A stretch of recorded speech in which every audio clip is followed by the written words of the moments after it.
L'histoire commence avec notre protagoniste accueilli par un être suprême dans un lieu étrange et éthéré. Elle lui dit qu'il a été convoqué à Midgard par un sort d'invocation d'un autre monde et elle se présente comme Dame Nolan. Puis, presque immédiatement, elle s'excuse, expliquant qu'il a été accidentellement pris dans un rituel d'invocation destiné à quelqu'un d'autre. Le protagoniste souligne confusément la contradiction. Elle vient de l'accueillir, mais dit que sa présence ici est une erreur. Nolan explique que le système d'invocation des autres mondes sélectionne aléatoirement des individus parmi d'innombrables mondes. Il a été exclu de la liste des cibles potentielles, mais d'une manière ou d'une autre, le système l'a choisi quand même. Cette révélation laisse le protagoniste stupéfait, et Nolan précise que le sort d'invocation est intrinsèquement dangereux. Les lois de la Terre et de Midgard diffèrent tellement que l'acte d'invocation risque de déstabiliser entièrement Midgard. Ce danger a conduit à l'interdiction du sort, mais une nation imprudente l'a tout de même exécuté. Nolan a remarqué l'activation du sort et est intervenue pour minimiser les dégâts, mais elle n'a pas pu l'arrêter complètement et elle a réussi à l'amener dans son domaine pour l'instant. Le protagoniste demande si d'autres personnes invoquées par le sort se trouvent au même endroit.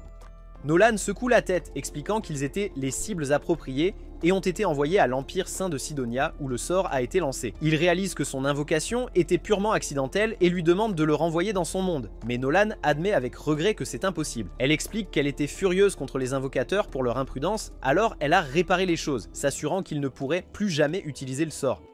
Son explication devient trop technique. Alors le protagoniste est submergé et demande une version plus simple. Nolan lui dit alors franchement qu'elle a rendu son retour sur Terre impossible et même si c'était possible, il n'a plus de corps qui l'attend là-bas.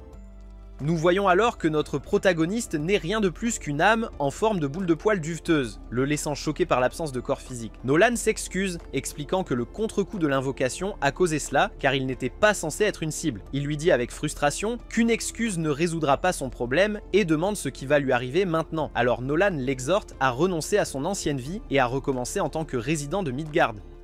Il demande hésitamment si cela signifie qu'il sera envoyé à l'Empire de Sidonia comme les autres, et Nolan admet qu'elle pourrait l'y envoyer. Cependant, elle avertit que l'Empire de Sidonia est un endroit difficile et dangereux, et en tant qu'invocation accidentelle, son traitement là-bas serait probablement terrible. Cela le décourage, mais Nolan le rassure en disant qu'elle se sent responsable de sa situation et qu'elle a l'intention de l'aider. Elle révèle son plan de l'envoyer dans une autre nation où il aura de meilleures chances et promet de lui donner sa bénédiction en compensation. Confus par ces mots, il écoute tandis qu'elle explique que cette situation ressemble au scénario des jeux vidéo et des animés au Japon et que signifie être envoyé dans un monde fantastique avec des opportunités d'aventure. Elle affirme avec enthousiasme que ce sera excitant pour lui, bien qu'il ne ressente que de l'anxiété. Ignorant ses doutes, Nolan lui demande d'essayer d'ouvrir sa fenêtre de statut et, à sa surprise, elle apparaît quand il y pense. La fenêtre montre qu'il a maintenant 17 ans et, malgré le fait qu'il était un salarié de 40 ans dans sa vie précédente, il n'a pas de métier indiqué. Alors Nolan explique que dans ce monde, le concept de salaryman n'existe pas. À la place, il y a des métiers de combat comme épéiste, mage, chevalier, voleur et chasseur, ainsi que des métiers de production tels qu'herboriste, alchimiste, forgeron et charpentier.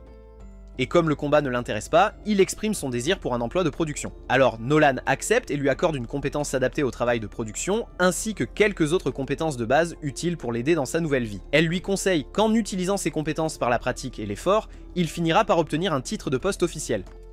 Et avec cela, elle l'envoie sur le continent d'Asbar pour commencer son voyage. Le protagoniste est ensuite téléporté à un endroit paisible près d'un étang, où il aperçoit son reflet et pense qu'il a l'air plutôt séduisant dans sa nouvelle forme. En vérifiant les objets que Nolan lui a donnés, il trouve de la nourriture, de l'argent et un couteau. En ouvrant sa fenêtre de statut, il réalise que cela pourrait poser problème si les gens découvrent qu'il a la bénédiction de Nolan, et cette réflexion lui fait découvrir qu'il peut dissimuler ses compétences, alors il cache à la fois sa bénédiction et sa compétence de boîte à objets. En continuant d'explorer ses capacités, il remarque qu'il a également plusieurs compétences magiques. Comme tout otaku typique, il décide de les essayer. Il évite de tester la magie du feu, craignant qu'elle n'incendie accidentellement la zone. À la place, il commence par la magie de la terre, suivi de la magie du vent et de l'eau. En regardant les sorts en action, il ressent une montée d'excitation, se disant que c'est vraiment un monde fantastique. Déterminé à en apprendre davantage, il part à la recherche d'un village.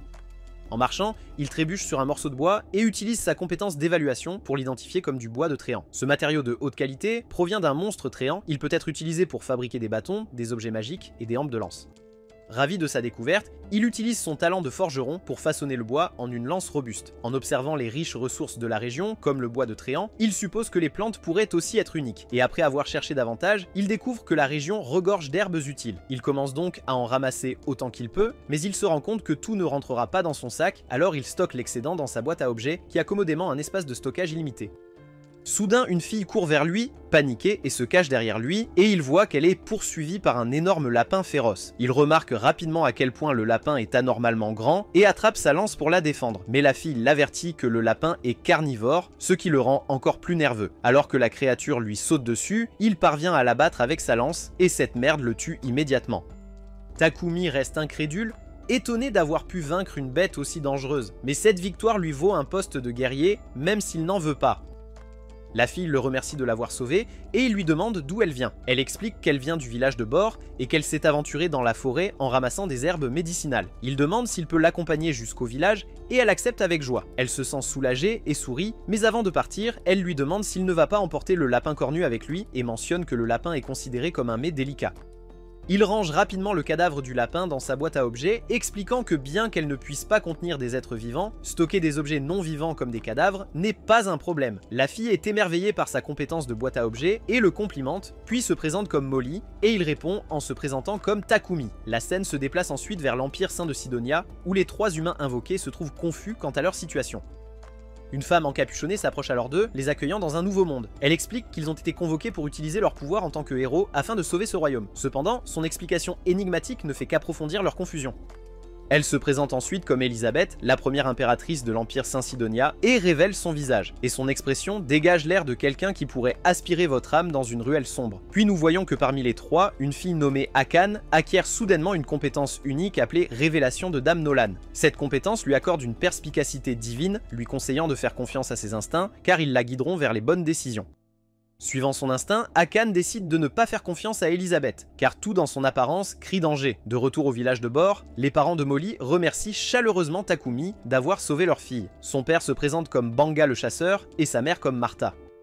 Takumi demande s'il serait possible pour lui de rester au village pendant un certain temps, et ils acceptent avec joie, mentionnant que leur village est riche en herbes et possède même un filon de minerai à proximité, ce qui enthousiasme Takumi. Banga présente ensuite Boban, qui se tient à proximité, comme le forgeron du village. Takumi remercie alors les villageois de le laisser rester, mais il l'informe qu'il n'y a pas d'auberge dans le village. À la place, il propose de lui construire une maison, ce qui le rend vraiment heureux. Il lui montre un terrain où sa maison sera construite, et Boban rassemble les villageois pour aider à la construction. Takumi décide de participer aussi, utilisant sa magie de la terre pour niveler le sol. Les villageois sont impressionnés par son talent magique, mais l'effort épuise une quantité significative de son mana, alors Banga lui conseille de conserver son énergie et de laisser le reste du travail aux autres.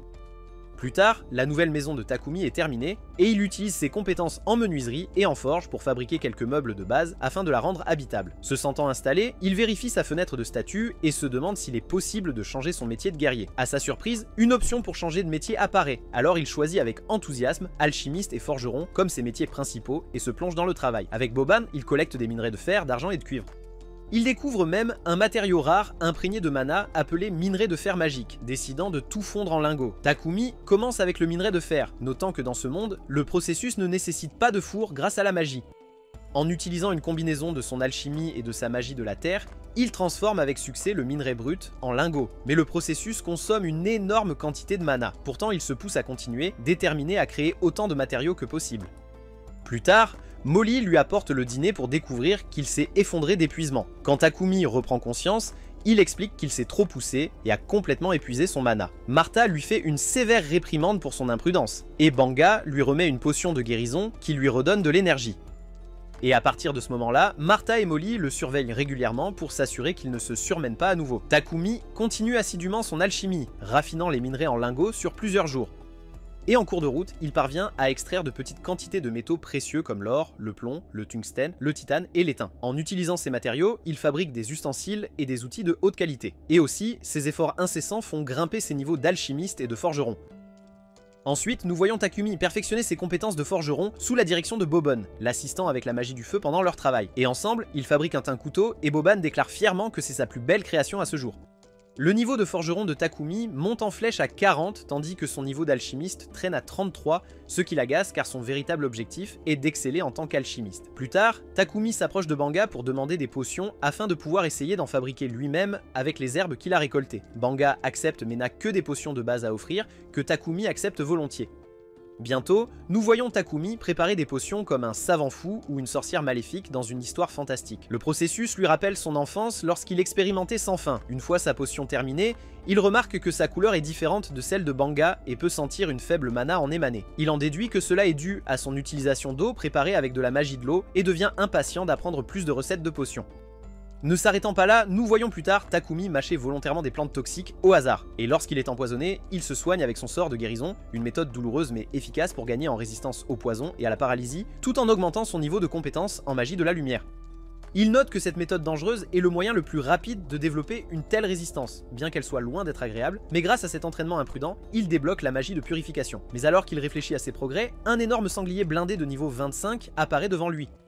Armé de sa lance et de son couteau, Takumi se prépare à se défendre. Le sanglier charge alors et Takumi lui lance son couteau, mais la lame rebondit sans effet. Il frappe ensuite désespérément avec sa lance qui se brise en d'innombrables morceaux. Recourant au sort, il lance boule de roche et trancheur de vent, mais aucun n'a d'effet.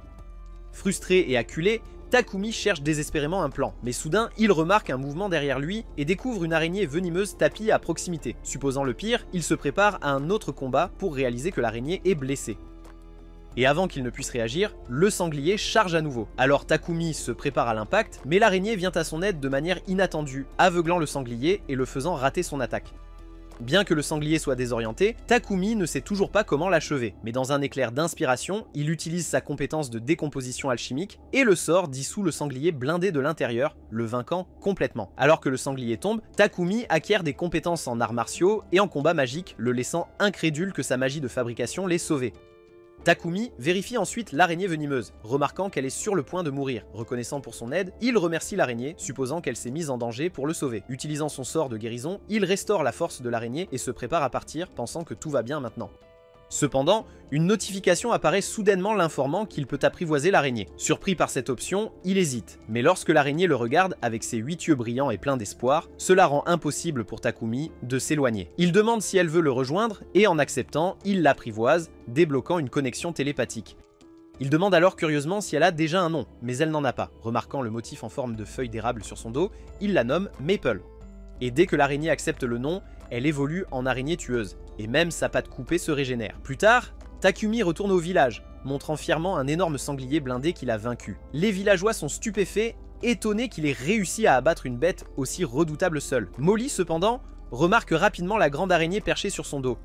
La panique se répand parmi les villageois, mais Takumi les rassure en expliquant que Maple est un monstre apprivoisé. Banga est stupéfait, remarquant qu'apprivoiser des monstres de type insecte est presque inédit. Ne voulant pas s'attarder sur le sujet, Takumi redirige leur attention vers le sanglier, suggérant qu'ils se concentrent sur sa préparation pour un festin. Les villageois sont choqués par sa générosité en partageant une prise si précieuse, mais ils s'en moquent, heureux de partager. Bientôt, tout le village se réunit pour un festin de célébration. Pendant qu'ils mangent, Banga remet à Takumi l'écrou du sanglier et la peau restante, expliquant que ces objets peuvent se vendre à bon prix dans une grande ville. Takumi demande curieusement quelle est la ville la plus proche, et Banga lui dit que c'est un endroit appelé Bolton. Ensuite, nous voyons Maple jouer avec les enfants du village, se rendant attachante à la communauté. En regardant la scène animée, Boban remarque que le village est devenu plus lumineux et plus joyeux depuis l'arrivée de Takumi.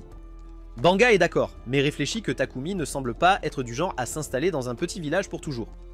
Pendant ce temps, à Midgard, Nolan observe Takumi de loin, contente de le voir prospérer. Un autre être suprême la rejoint, demandant ce qu'elle attend du garçon. Nolan feint l'ignorance, mais l'être suprême insiste, révélant qu'elle a donné à Takumi un corps spécial, sa bénédiction, et l'a même envoyé une année entière dans le passé avant que le sort d'invocation de l'Empire Saint de Sidonia ne soit activé.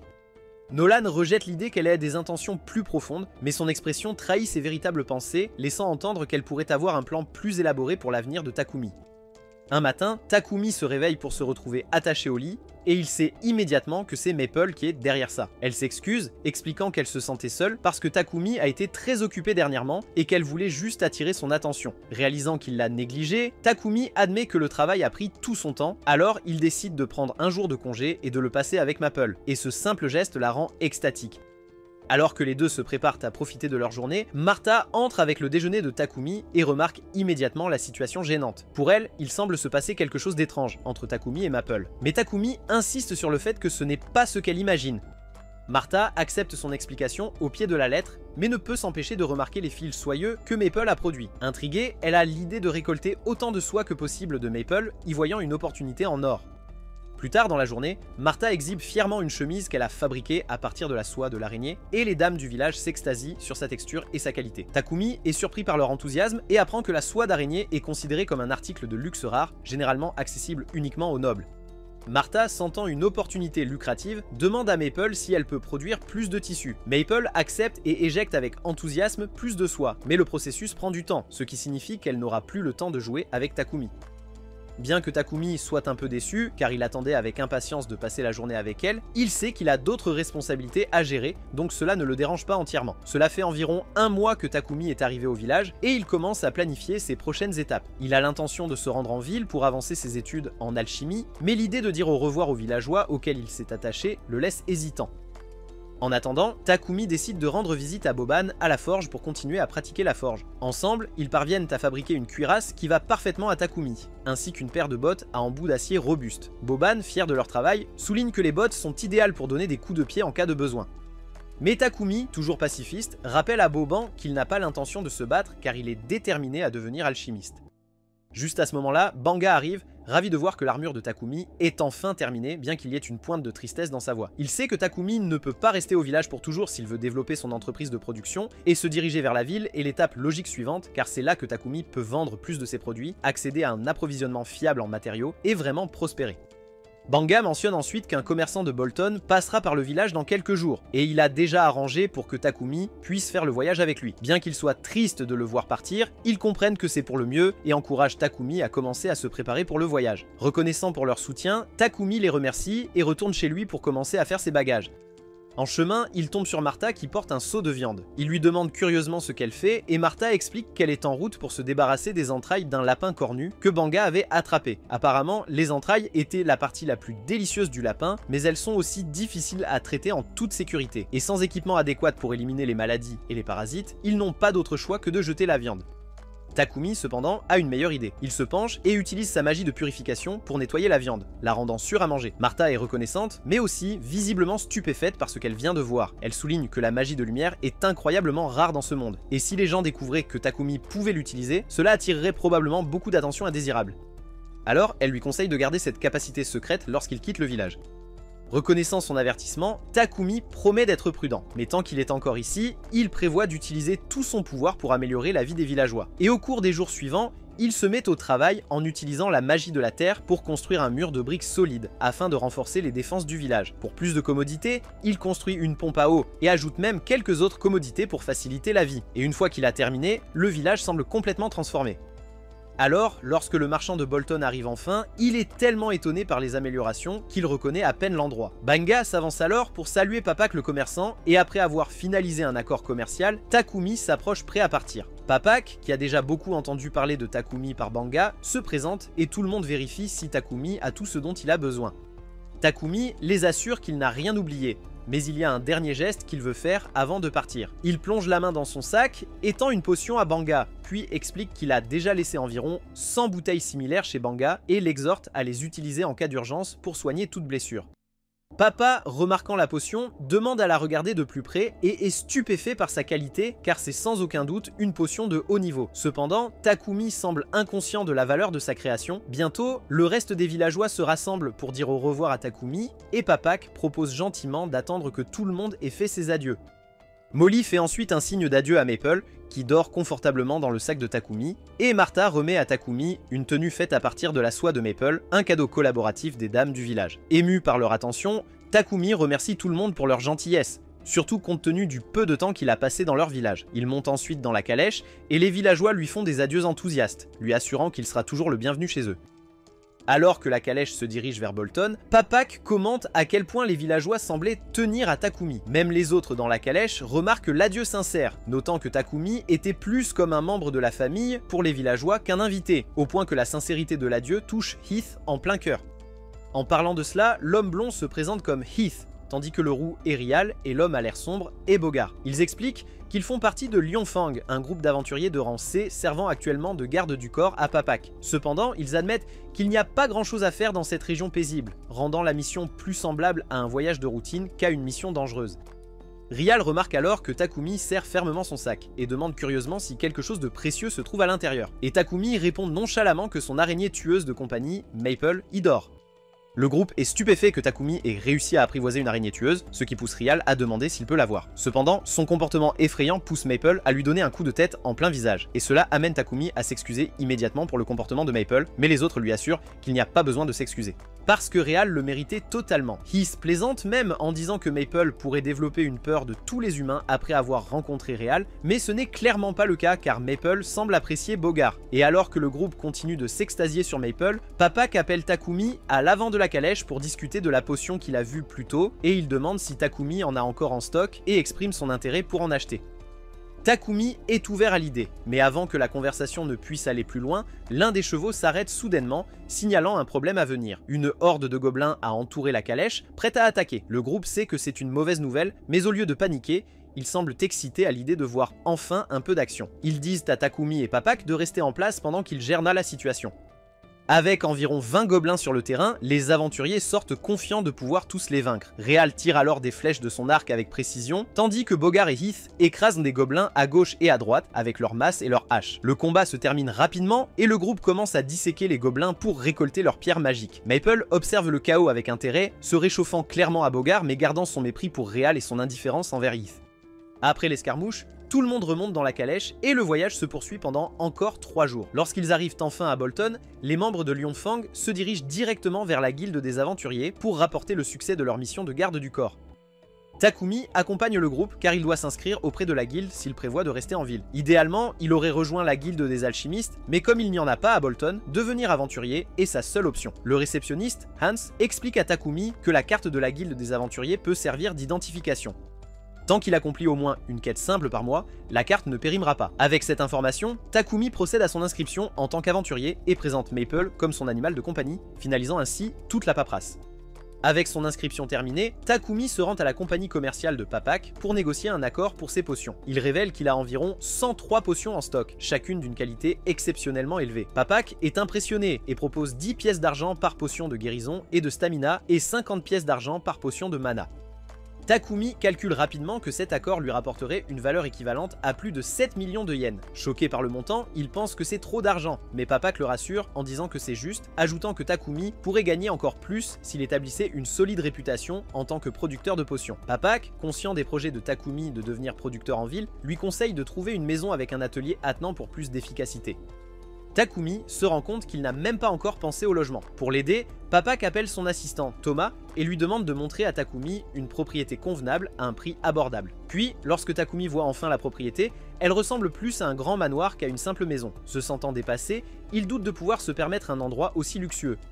Thomas, cependant, le rassure en lui disant que le manoir est étonnamment abordable et garantit même qu'il est sans fantôme, éliminant ainsi toute inquiétude inutile. Takumi remarque alors l'atelier spacieux attenant au manoir, ce qui le rend incroyablement pratique pour son travail. Réalisant les avantages à long terme et sachant qu'il a suffisamment de fonds grâce à l'accord sur la potion, Takumi décide de se lancer. Et après un moment de réflexion, il dit à Thomas avec une nouvelle confiance qu'il prendra le manoir. Thomas est ravi d'entendre la décision de Takumi et lui assure qu'il commencera les papiers immédiatement et il dit à Takumi qu'il peut emménager dès demain. Alors qu'il marche dans les rues de la ville, Takumi sent une odeur nauséabonde dans l'air. Remarquant l'inconfort de Takumi, Thomas explique que l'odeur désagréable provient des égouts de la ville. Tandis que les riches utilisent des purificateurs magiques pour nettoyer leurs eaux usées, les égouts principaux de la ville manquent de ce luxe en raison de la rareté et du coût des purificateurs magiques, qui se trouvent généralement uniquement dans les ruines anciennes ou les donjons. Et parfois, des prêtres sont engagés pour purifier manuellement les égouts avec de la magie, mais la plupart du temps, ils restent sales. Le lendemain, Takumi et Maple s'installent dans leur nouvelle maison et Takumi commence immédiatement à réfléchir à une solution pour le problème des égouts. Il visite l'entreprise de Papak pour acquérir du quartz et de l'argile. En utilisant la magie, il façonne les matériaux et combine la magie du feu avec la magie de l'espace-temps pour les cuire efficacement. Le processus est épuisant et après avoir épuisé ses réserves de mana, Takumi doit boire quelques potions de mana pour récupérer. Malgré l'effort, son travail porte ses fruits car il réussit à créer des toilettes modernes. Peu de temps après, Takumi entend un cri fort venant du salon. Se précipitant pour enquêter, il trouve Papak complètement enveloppé dans la soie de Maple. Takumi est déconcerté et exige de savoir pourquoi Maple a fait cela, et Maple explique innocemment qu'elle pensait que Papak trouverait cela amusant. À sa décharge, la soie est si réconfortante qu'elle a endormi Papak, mais l'emmaillotage soudain était certainement alarmant. Takumi s'excuse abondamment pour le comportement de Maple, mais Papak le rassure que ce n'est pas grave. Bien qu'être emmailloté sans prévenir lui ait fait une belle frayeur, il demande à utiliser les toilettes de Takumi parce qu'il a besoin de se remettre. Quelques instants plus tard, Papak sort des toilettes les yeux écarquillés, demandant à savoir quelle est la merveille de technologie à l'intérieur. Takumi explique nonchalamment que c'est une toilette qu'il a inventée. Il l'a équipée d'un dispositif de purification magique qui se nettoie automatiquement après utilisation. Essentiellement, une fois que quelqu'un l'utilise, le dispositif utilise la magie de purification pour décomposer les déchets en matériaux inorganiques qui sont ensuite évacués. Papa est émerveillé, admirant l'ingéniosité, mais il réalise rapidement que créer un tel dispositif nécessiterait quelqu'un avec une rare aptitude pour la magie de lumière. Takumi se rend immédiatement compte qu'il a peut-être fait une erreur, se souvenant de l'avertissement strict de Martha de ne pas utiliser sa magie de lumière ouvertement. Inquiet des conséquences potentielles, il supplie Papak de garder cela secret. Papak, comprenant la gravité de la situation, promet de ne le dire à personne. Cependant, il est absolument catégorique sur une chose, il a besoin de ses toilettes et il demande audacieusement si Takumi peut en fabriquer 100. Takumi hésite, sachant combien d'efforts il a fallu pour en créer une seule. Mais avec l'insistance incessante de Papak, il accepte à contre-cœur, à condition que Papak fournisse les matières premières nécessaires. Papa est ravi et accepte l'accord, mais souligne qu'il est déraisonnable pour Takumi de gérer toute la charge de travail lui-même. Alors il suggère que Takumi envisage d'obtenir un esclave. La suggestion choque Takumi, qui est fermement contre l'esclavage. Papak, cependant, raisonne que si Takumi veut garder ses capacités secrètes, avoir un esclave lié par un vœu de secret est l'option la plus sûre. La magie de la lumière est une affaire énorme. Marquer quelqu'un comme choisi par Dieu et l'église de la lumière divine ne verrait pas d'un bon œil que des roturiers aient accès à des méthodes de purification bon marché via les toilettes de Takumi. L'église, qui profite énormément de la monopolisation de la magie de purification, essaierait probablement de forcer Takumi à les rejoindre. Mais Papak le rassure en lui disant qu'il a déjà un plan pour s'occuper de l'église, donc Takumi n'a pas à s'en inquiéter pour l'instant. Papa souligne alors qu'il est primordial de garder l'église dans l'ignorance de sa magie de lumière, c'est pourquoi engager un esclave pourrait être l'option la plus sûre. Mais Takumi reste fermement opposé à l'esclavage, jurant de gérer le travail seul si nécessaire. Mais avant qu'il ne puisse discuter davantage, la carte de guilde de Takumi commence soudainement à briller. Il la vérifie avec curiosité et trouve une notification lui demandant de compléter une quête de vérification pour maintenir son statut d'aventurier. Réalisant qu'il n'aura pas le temps de gérer seul la production des toilettes, il accepte à contre-cœur la suggestion de Papak. Papak emmène alors Takumi à la compagnie de commerce Mulan, lui assurant qu'ils sont les marchands d'esclaves les plus éthiques disponibles. Ensuite, pendant que Papak va négocier un bon accord avec le propriétaire, Takumi sort dans le jardin attiré par sa beauté. Là, il remarque une magnifique elfe assise seule sur la terrasse, et avant qu'il ne puisse dire quoi que ce soit, elle le repère et lui ordonne sèchement de partir. La scène passe ensuite à Takumi rencontrant Mulan, la propriétaire de la compagnie de commerce d'esclaves. Papak présente Takumi à elle, expliquant qu'il cherche un esclave. Cependant, il ajoute que Takumi hésite à utiliser un contrat d'esclave, alors Takumi révèle que dans son pays d'origine, l'esclavage n'existe pas.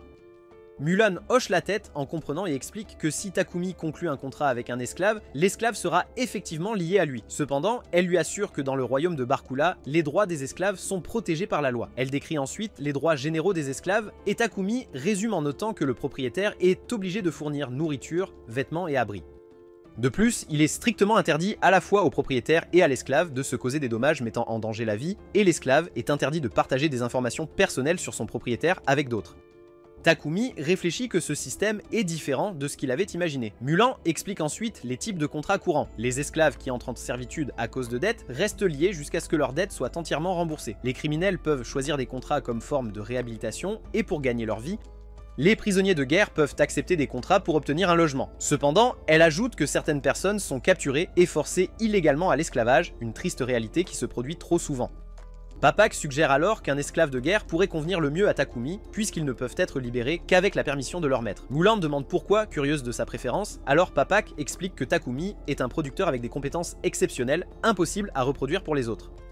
Mulan, cependant, veut entendre la raison directement de Takumi, alors il explique que son objectif principal est de se concentrer sur son travail. Cependant, il a aussi des responsabilités, y compris accomplir les quêtes de la guilde des aventuriers et gérer les tâches quotidiennes. Il mentionne également qu'il a besoin de quelqu'un pour gérer le manoir où il vit actuellement et s'occuper des tâches ménagères. De plus, Takumi possède de nombreuses compétences confidentielles qui pourraient attirer une attention indésirable.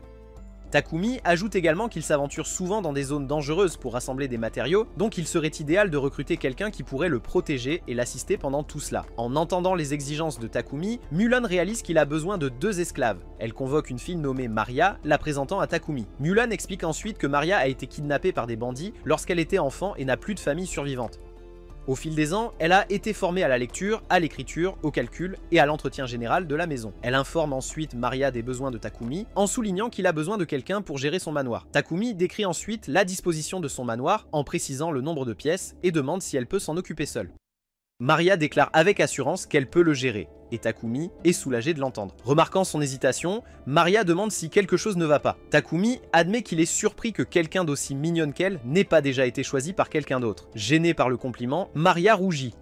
Takumi s'excuse rapidement, inquiet que son commentaire ait pu être inapproprié, mais Maria le rassure en disant que ça va, expliquant que ses compétences se limitent à l'entretien ménager général. Takumi lui assure que l'entretien ménager est tout ce dont il a besoin, mais Maria hésite, semblant mal à l'aise. Lorsqu'il lui demande ce qui ne va pas, elle précise timidement qu'elle ne partagera pas son lit. Takumi est surpris et clarifie rapidement que ce n'est pas ce qu'il recherche. Il la rassure en disant que son seul intérêt est sa capacité à gérer le ménage. Maria se sent soulagée et accepte, alors Mulan décide de poursuivre leur contrat. Mulan informe ensuite Takumi qu'elle n'a actuellement aucun esclave de guerre apte au combat. Cependant, Maria a mentionné quelqu'un nommé Sophia. Mulan lui dit immédiatement d'arrêter de parler à tort et à travers et lui ordonne de retourner dans sa chambre pour rassembler ses affaires.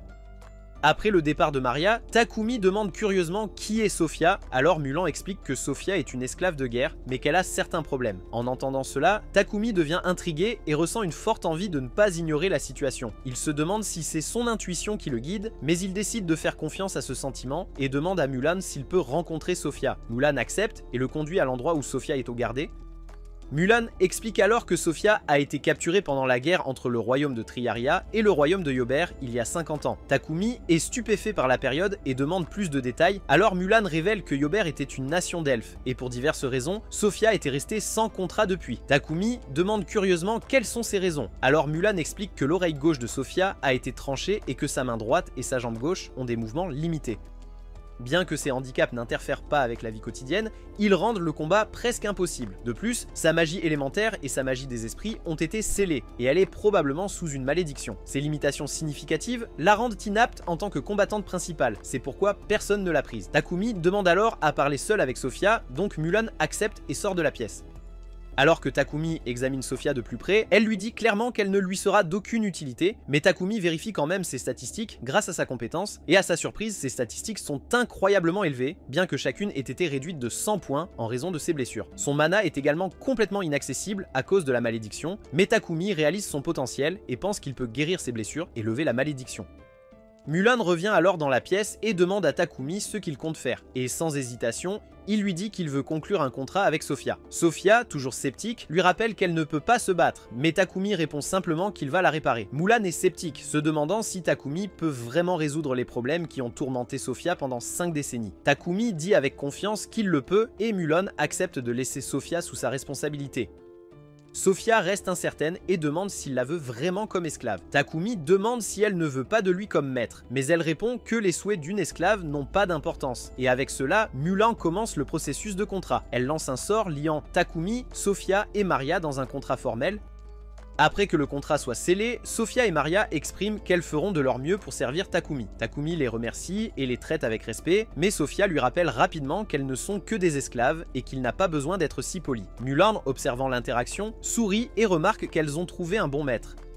Ensuite, Takumi arrive chez lui, où Maple lui saute dessus dès qu'il ouvre la porte. Surprise, Maria et Sophia se préparent immédiatement à combattre l'araignée tueuse, mais Takumi les arrête rapidement, expliquant que Maple est son animal de compagnie. Il présente ensuite Maple aux deux et informe Maple que Maria et Sophia vivront avec eux dorénavant.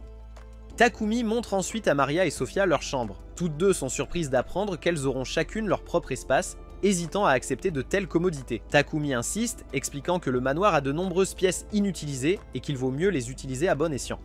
Il leur informe également que le manoir dispose d'un bain qu'ils peuvent utiliser à tout moment. Ils expriment leur gratitude, mais suggèrent qu'il y aille d'abord. Takumi n'a pas encore décidé de son propre horaire de bain, alors il les encourage à l'utiliser librement, leur assurant qu'il a installé un dispositif pour garder l'eau propre en permanence. Plus tard, nous voyons Maria et Sophia se détendre dans le bain.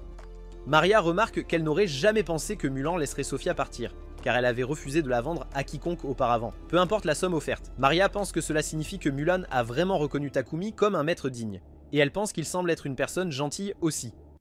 Cependant, Sophia reste sceptique et souligne que lorsqu'elle a regardé le contrat préparé par Mulan, la plupart des entrées concernant Takumi étaient laissées en blanc. Elle pense qu'il pourrait cacher quelque chose, et si c'est le cas, il doit y avoir des circonstances spéciales ou une raison pour laquelle partager cette information pourrait causer des problèmes, et elle admet qu'elle ne comprend pas entièrement ce qu'il pense. Lorsqu'elle quitte le bain, elle découvre que Takumi a déjà préparé le dîner. Maria est dévastée, insistant que c'était censé être son travail. Takumi la rassure, expliquant qu'il voulait juste faciliter les choses pour leur premier jour. Il promet qu'elle pourra reprendre le travail dès demain, et Maria demande si elle peut au moins nettoyer après le dîner, ce à quoi il accepte. Ensuite, nous voyons Sophia surprise de voir Takumi les inviter à manger à la même table que lui. Lorsqu'elle lui demande pourquoi, il explique qu'il ne veut pas qu'ils vivent séparément juste parce qu'ils le servent. Il espère qu'ils mangeront avec lui car cela le rendrait heureux, et ils acceptent, mais avec un peu d'hésitation. Le lendemain, Takumi récupère sa commande chez Papak, qui l'avertit de la manipuler avec précaution. Takumi lui assure qu'il comprend et s'en va. Sur le chemin du retour, Takumi aperçoit une église et décide de la visiter, et à l'intérieur, il trouve une statue de Dame Nolan. Offrant une prière, il la remercie pour ses bénédictions et mentionne avoir entendu que le Saint-Empire de Sidonia contrôle la religion de ce pays. Alors il demande curieusement pourquoi elle critiquait Sidonia plus tôt. À sa grande surprise, Lady Nolan apparaît soudainement devant lui. Takumi est surpris et demande comment cela est possible. Alors elle explique que sa prière l'a atteinte, ce qui lui a permis de l'appeler brièvement en sa présence. Lady Nolan répond alors à sa question, révélant qu'elle n'a aucun lien avec Sidonia ou son église de la lumière divine. Elle explique qu'il y a deux grandes religions dans ce monde, l'église de la création, qu'il a toujours vénérée, et l'église de la lumière divine, qui a été créée plus tard. Le dieu de cette dernière n'existe pas vraiment, mais le Saint-Empire de Sidonia a utilisé des tactiques agressives pour étendre rapidement son influence, s'opposant à l'église de la création. Ainsi, Lady Nolan a choisi de ne pas intervenir, considérant cela comme un conflit humain insignifiant. Takumi réalise alors que cette absence d'intervention a permis à Sidonia d'activer son sort d'invocation, amenant quelqu'un comme lui dans ce monde. Lady Nolan s'excuse à nouveau, reconnaissant les conséquences involontaires de son inaction. Elle offre ensuite une mise en garde concernant sa bénédiction. Bien que certaines parties soient permanentes, d'autres sont temporaires. À mesure que Takumi grandit, les aspects de la bénédiction qui l'ont aidé à grandir rapidement et à rencontrer des gens bienveillants s'estomperont. Elle simplifie en disant que son tutoriel pour débutants est presque terminé. Bientôt, il fera face à des défis plus importants, y compris des obstacles dans sa croissance et des rencontres avec des personnes mal intentionnées. Takumi réfléchit à ses paroles, réalisant que beaucoup des personnes bienveillantes qu'il a rencontrées jusqu'à présent étaient probablement le résultat de la bénédiction. Acceptant qu'il devra compter davantage sur lui-même à l'avenir, il remercie une dernière fois Dame Nolan et quitte l'église. L'histoire avance ensuite d'un an dans le futur, montrant le roi de Sidonia demandant des nouvelles des héros invoqués. On l'informe qu'ils s'entraînent actuellement avec les chevaliers. Le roi exprime l'espoir que ces héros deviendront des atouts précieux, reconnaissant la difficulté de les avoir invoqués dans ce monde. Le ministre note que les héros étaient initialement réticents à aider, mais grâce à la persuasion d'Elisabeth, ils sont devenus plus coopératifs. La scène se déplace ensuite vers Akira et Yamato, s'entraînant avec les chevaliers. Les chevaliers se moquent de leur mauvaise performance, soulignant combien de chemin il leur reste à parcourir. Yamato se remémore alors un souvenir humiliant de son passé, où il a été battu par un étudiant de première année lors d'un match de judo et ridiculisé par tout le monde. Motivé par ce souvenir, il s'entraîne avec une détermination renouvelée, gagnant le respect à contre-cœur des chevaliers pour son courage. Pendant ce temps, les chevaliers demandent à Akane de se joindre à eux, mais elle refuse, affirmant qu'elle n'est pas intéressée par la violence. Elle essaie ensuite de partir, mais Elisabeth l'intercepte, insistant sur le fait qu'il ne s'agit pas de violence, mais de quelque chose d'essentiel pour sauver le monde. Puis Akira intervient de manière dramatique, jouant le rôle du héros protecteur, et assure à Akane qu'elle n'a pas à s'inquiéter car il la protégera. Akane, peu impressionnée, ignore sa bravade et pense en elle-même qu'Elisabeth est dangereuse. L'histoire revient ensuite au présent. Chez Takumi, il trébuche en passant la porte, tombant face contre terre. Maria et Sophia se précipitent pour l'aider, ramassant ses affaires. Mais lorsque Sophia tend la main vers le sac que Takumi avait récupéré de Papek, il le place rapidement dans son sac magique. Sophia remarque cela et devient méfiante, pensant qu'il doit cacher quelque chose. Takumi s'excuse alors et se dirige directement vers son atelier. Sophia le suit discrètement et à l'intérieur, elle le regarde plonger un couteau dans un liquide étrange et se blesser le bras avec. Puis il se guérit immédiatement en utilisant la magie. Il se prépare alors à répéter le processus, marmonnant que Maria a vraiment tout gâché plus tôt. Elle comprend mal ses mots, alors elle s'approche de lui, mais tombe sur lui, l'accusant de planifier quelque chose de terrible pour Maria. Takumi est confus, mais avant qu'il ne puisse expliquer, Sophia s'effondre d'épuisement. Takumi réalise qu'elle est surmenée et remarque une blessure sur sa main. Il tente de la guérir, mais le processus consomme beaucoup plus de mana que d'habitude, probablement à cause de la malédiction qui l'affecte. Puis, après avoir déployé des efforts considérables, il parvient à la guérir complètement. Ce faisant, sa magie de lumière monte de niveau. Ensuite, Takumi porte Sophia dans sa chambre et demande à Maria si l'effondrement de Sophia se produit souvent. Maria explique que Sofia s'est déjà évanouie d'épuisement, généralement lorsqu'elle bouge trop brusquement ou s'excite trop, et elle soupçonne que la cause est la malédiction qui affecte Sofia.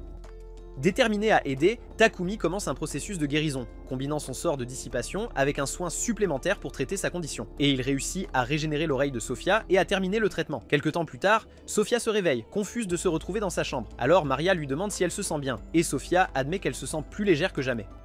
Mais ensuite, elle se souvient rapidement de son malentendu précédent, alors elle panique et exhorte Maria à s'enfuir, affirmant que Takumi n'est pas l'homme que Maria pense. Maria, cependant, sourit et dit à Sofia que Takumi est encore mieux qu'elle ne l'imaginait. Sofia, confuse, exige de savoir de quoi parle Maria, alors Maria lui tend un miroir.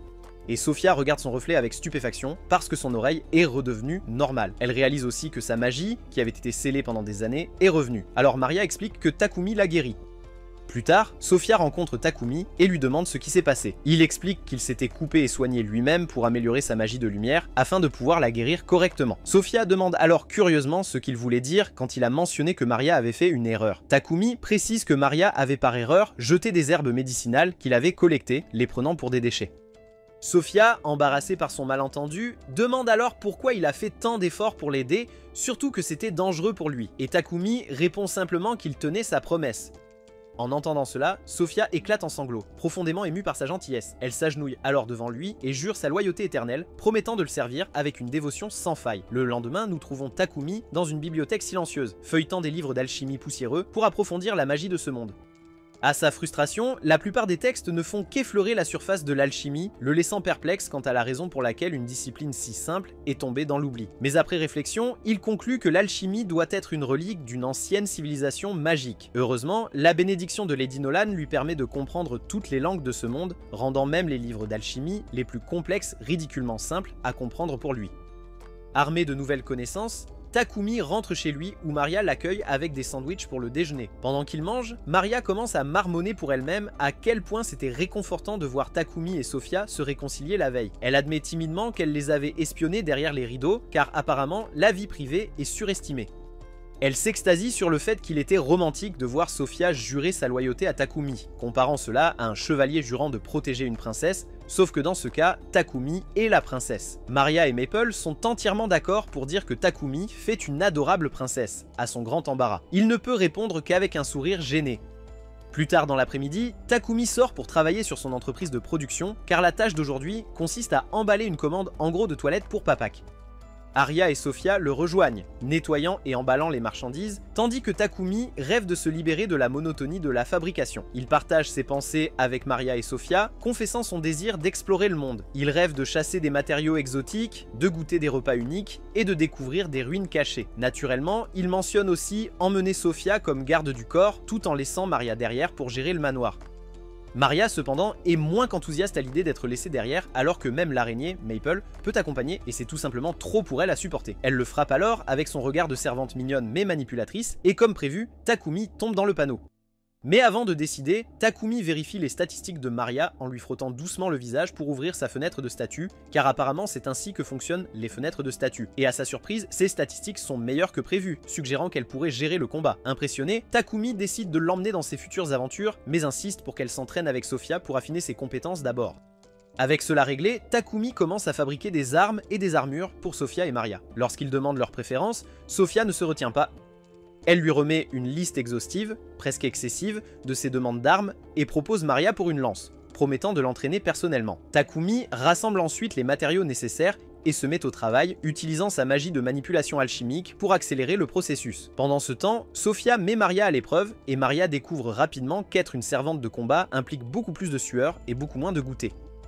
Takumi termine les armes en un temps record, ajoutant des touches personnelles, un motif d'aile pour l'arme de Sofia et un motif de flamme pour la lance de Maria. Bien sûr, il va plus loin et les enchante avec une auto-réparation et des augmentations d'attaque parce que, eh bien, pourquoi ne pas ajouter un peu de puissance supplémentaire? Alors que Takumi travaille, son esprit s'aventure en territoire dangereux. Il imagine Maria brandissant sa lance en tenue de soubrette complète et son imagination débordante conduit à un saignement de nez typique des animes. Pour aggraver les choses, Maria ressent d'une manière ou d'une autre ce moment d'admiration impie à travers ce qu'elle appelle la télépathie de soubrette. Elle prétend sentir quelqu'un lorgner son territoire sacré. Takumi essaie de s'en débarrasser et se concentre sur la tâche suivante, fabriquer une armure. Naturellement, son premier instinct est de passer en mode RPG complet et de penser à fabriquer des sous-vêtements enchantés au lieu d'équipements pratiques, car soyons honnêtes, cela semble être la norme dans ces mondes. Mais même Takumi se rend compte que cette idée dépasse trop de limites, surtout puisque Maria et Sophia sont techniquement ses employés et non des participantes à ses rêveries de cosplay douteuses. Le véritable défi, cependant, est d'obtenir leur mensuration. Demander directement ne ferait que lui valoir un aller simple pour Perbsville. Mais Takumi a une solution. Avec un sourire malicieux digne d'un méchant de shonen, il utilise sa magie d'alchimie pour créer des répliques grandeur nature de Sophia et Maria. Il passe un temps hilarant et gênant à fixer ses mannequins, en particulier leurs melons, car le professionnalisme n'a jamais été son point fort. Disons simplement que l'imagination de Takumi s'emballe alors qu'il se perd dans la fantaisie d'être le maître de ses deux servantes. Après plusieurs jours de travail, Takumi termine enfin l'armure, qui ne ressemble en rien à ce que l'on pourrait attendre. Sophia obtient une simple cuirasse et l'armure de Maria est essentiellement une tenue de soubrette rouge qui appartient à un jeu de fantasy. Étonnamment, les deux filles sont ravies du design, mais Sophia s'arrête pour se demander comment Takumi a pu correspondre à leur taille si parfaitement sans prendre de mesure. Takumi garde naturellement cela secret, car il ne peut pas vraiment avouer ses méthodes perverses, après tout. Avec cela réglé, le trio se dirige vers la guilde des aventuriers pour que Sophia et Maria puissent être enregistrées et obtenir des licences de voyage pour s'aventurer hors de la ville. Après que les filles aient reçu leur carte de guilde, Takumi enregistre les trois comme un nouveau groupe et se prépare à accepter leur première quête ensemble. Juste au moment où il s'apprête à en choisir une, un groupe d'aventuriers déclassés s'approche, leur chef étant un voyou en surpoids avec un ego surdimensionné. Il commence immédiatement à s'en prendre au groupe, disant aux filles de laisser tomber Takumi et de passer leur temps avec quelqu'un de plus méritant qu'un perdant de rang F comme lui. Takumi ne prend pas cet affront à la légère. Bien qu'intérieurement terrifié par le gros voyou qui mène le groupe, il veut protéger l'honneur de son ami. Rassemblant tout son courage, il tient bon et utilise la magie d'amélioration physique pour bloquer l'attaque du voyou. Cependant, lorsque le coup de poing du voyou le touche, son propre bras se casse sous l'impact, laissant Takumi indemne. Juste au moment où les choses s'apprêtent à dégénérer, le maître de guilde arrive pour mettre fin à l'agitation. Cependant, en voyant le voyou blessé, le maître de guilde blâme immédiatement Takumi pour l'incident, complètement inconscient que le voyou s'est blessé en essayant d'attaquer Takumi. Alors que le maître de guilde réprimande Takumi, Sophia et Maria, le réceptionniste Hans, intervient expliquant que l'idiot aux cheveux blancs n'avait pas commencé la bagarre et se défendait seulement. Lorsque Hans s'adresse au maître de guilde par son titre, la mâchoire de Takumi tombe presque par terre. Il est choqué d'apprendre que l'homme à la tête chauve, ressemblant à un Angry Bird, est en réalité le maître de guilde. Hans le présente formellement comme Barak. Ignorant la présentation, Barak ordonne sévèrement à Hans de soigner le bras cassé du voyou. Ensuite, Barak demande à Takumi et aux filles de le suivre. Dans ce qui ressemble à une salle d'interrogatoire, le maître de guilde exige de savoir ce que cache Takumi. D'abord, hésitant à révéler ses capacités, Takumi est contraint de s'expliquer lorsque Hans mentionne avoir détecté des traces de magie sur les lieux de la bagarre. En entendant cela, Takumi réalise à quel point les compétences olfactives de Hans doivent être aiguisées. Tout en admettant avoir utilisé de la magie, Takumi précise qu'il n'a lancé aucun sort sur les voyous d'avant. Au lieu de cela, il explique qu'il a enduit son corps de charbon de sa boîte à objets. Hans le doute, mais devient convaincu lorsque Takumi ajoute qu'il a synthétisé le charbon en diamant. Reconnaissant que c'est de l'alchimie, Hans se souvient que Takumi avait initialement voulu rejoindre la guilde des alchimistes lors de leur première rencontre. Ignorant la discussion sur la magie, Barak oriente la conversation vers les femmes du groupe de Takumi. Lorsque Sophia et Maria confirment qu'elles sont ses coéquipières, Hans suggère de promouvoir Takumi au rang D pour dissuader les faibles de l'importuner davantage. Barak est d'accord, notant que cela pourrait éviter d'autres escarmouches comme celle d'avant. Cependant, puisque Sophia et Maria viennent de rejoindre la guilde ce jour-là, Hans propose de leur assigner quelques quêtes de départ pour les aider à monter en grade rapidement. Réalisant que gravir les échelons ferait d'elles de meilleures protectrices pour leur maître, les filles acceptent avec enthousiasme. Plus tard dans la journée, le trio se dirige vers les bois pour s'attaquer à leur quête. Ils ont 3 missions: exterminer des gobelins, s'occuper des kobolds et récolter des herbes. Alors qu'ils s'aventurent dans la forêt, Maple signale à Takumi la présence de gobelins cachés dans les buissons. Takumi alerte les filles et Sophia charge, attaquant rapidement les gobelins. 2 autres gobelins se précipitent, mais Maple entrave leurs jambes avec ses toiles, permettant à Takumi et Maria de les achever avec des coups bien placés. Alors qu'ils avancent, Takumi devient de plus en plus mal à l'aise face au nombre impressionnant de kobolds et de gobelins qu'il continue de rencontrer. Peu importe combien ils en tuent, d'autres semblent apparaître. Sophia suppose qu'il y a probablement un campement à proximité, peut-être avec un général dirigeant les monstres. La simple mention d'un général gobelin donne à Takumi l'impression que sa vessie pourrait le trahir. Sophia n'aide pas, mentionnant avec désinvolture qu'il faut généralement 5 groupes d'aventuriers de rang D pour anéantir un campement avec un général. L'idée semble impossible à Takumi, mais Sophia est convaincue qu'ils peuvent y arriver s'ils combinent leurs compétences magiques uniques pour une attaque surprise. Bien que son plan semble prometteur, Takumi hurle intérieurement, souhaitant être n'importe où sauf ici. Pour aggraver les choses, Maple annonce soudain qu'il est sur le point d'évoluer. Paniqué, Takumi ouvre immédiatement un portail d'urgence vers sa dimension de poche et y envoie Maple à la hâte pour éviter toute surprise. En continuant, il localise enfin le camp des monstres. Sophia estime qu'il y a environ 300 à 400 ennemis. Le nombre à lui seul suffit à faire vaciller les jambes de Takumi alors qu'ils reconsidèrent anxieusement leurs options. Avec la position de l'ennemi confirmée, Sophia, Maria et Takumi lèvent leurs poings fermement serrés, activant les anneaux magiques que Takumi leur a donnés auparavant pour une attaque coordonnée. La puissante magie du vent de Sophia, la massive pluie de rochers de Maria et la tempête de feu ardente de Takumi se combinent en une attaque dévastatrice, semant le chaos dans le camp des monstres et décimant leurs rangs. Pendant un bref instant éclatant, le lâche ignorant Takumi croit qu'ils ont gagné, mais son espoir se brise lorsqu'un énorme général gobelin et 2 chevaliers émergent des décombres et leur apparence grotesque fait frissonner Takumi. Sophia charge alors le général gobelin en laissant les chevaliers à Takumi et Maria. Mais malgré sa lâcheté, Takumi se défend et utilise sa magie de feu pour anéantir l'un des gobelins. Une fois les quêtes terminées, le groupe retourne à la guilde épuisé. En voyant leur récolte de pierres magiques, Hans est sous le choc. Il n'arrive pas à croire qu'ils ont réussi à accomplir les quêtes en une seule journée. Surpris, Hans les emmène dans l'arrière-salle pour rencontrer le maître de guilde. Le maître de guilde est tout aussi stupéfait que Hans, se demandant comment ils ont accompli un tel exploit si rapidement, mais avant qu'il ne puisse les interroger davantage, Maple entre dans sa forme mi-humaine et frappe le maître de guilde sur sa tête chauve avant de se présenter. Takumi et Sophia sont choqués par sa nouvelle forme, mais Maria est ravie et excitée d'entendre Maple parler pour la première fois. Et après ça, Takumi est promu au rang E, tandis que Sophia et Maria sont promus au rang F. Plus tard, Maria montre à Takumi un modèle de nouveaux sous-vêtements pour elle et Sophia. Et quand Takumi regarde le modèle initial de Maria, cela ressemble à des sous-vêtements pour hommes. Et naturellement, le pervers ne peut pas laisser passer ça. Alors il dessine un modèle plus féminin pour elle. Et au moment où Maria le voit, ses joues rougissent furieusement et elle bégaye en le suppliant de le faire. Pendant qu'il parle, Maple informe Takumi que Pepek est arrivé. Pepek s'évanouit en voyant la nouvelle forme de Maple, mais lorsqu'il se remet, il dit à Takumi que le seigneur de Bolton l'a convoqué pour exprimer sa gratitude pour les toilettes qu'il a fabriquées. Lorsque Takumi rencontre le seigneur, il est remercié à plusieurs reprises pour ses contributions à l'assainissement de la ville. La gentillesse du seigneur surprend Takumi, qui commence à le considérer comme un bon et honorable dirigeant. Plus tard dans la soirée, Maple remet les sous-vêtements finis aux filles. En les tenant, elles s'émerveillent de leur confort et demandent en plaisantant si elles peuvent les essayer devant Takumi. Cette suggestion suffit à faire paniquer complètement le bonnet vierge. Criant comme une petite fille effrayée, il se précipite dans sa chambre et claque la porte derrière lui, laissant les filles rire de son embarras et penser qu'il est trop poule mouillée. La scène se déplace ensuite vers Takumi, qui met la touche finale à ses réfrigérateurs. Maple en inspecte un avec fascination, s'émerveillant de l'air frais à l'intérieur. Takumi explique que le frigo est conçu pour garder les aliments frais plus longtemps, empêchant qu'ils ne se gâtent trop vite. Les autres filles se rassemblent autour, appréciant la brise rafraîchissante, mais Takumi les avertit de ne pas laisser les portes ouvertes trop longtemps.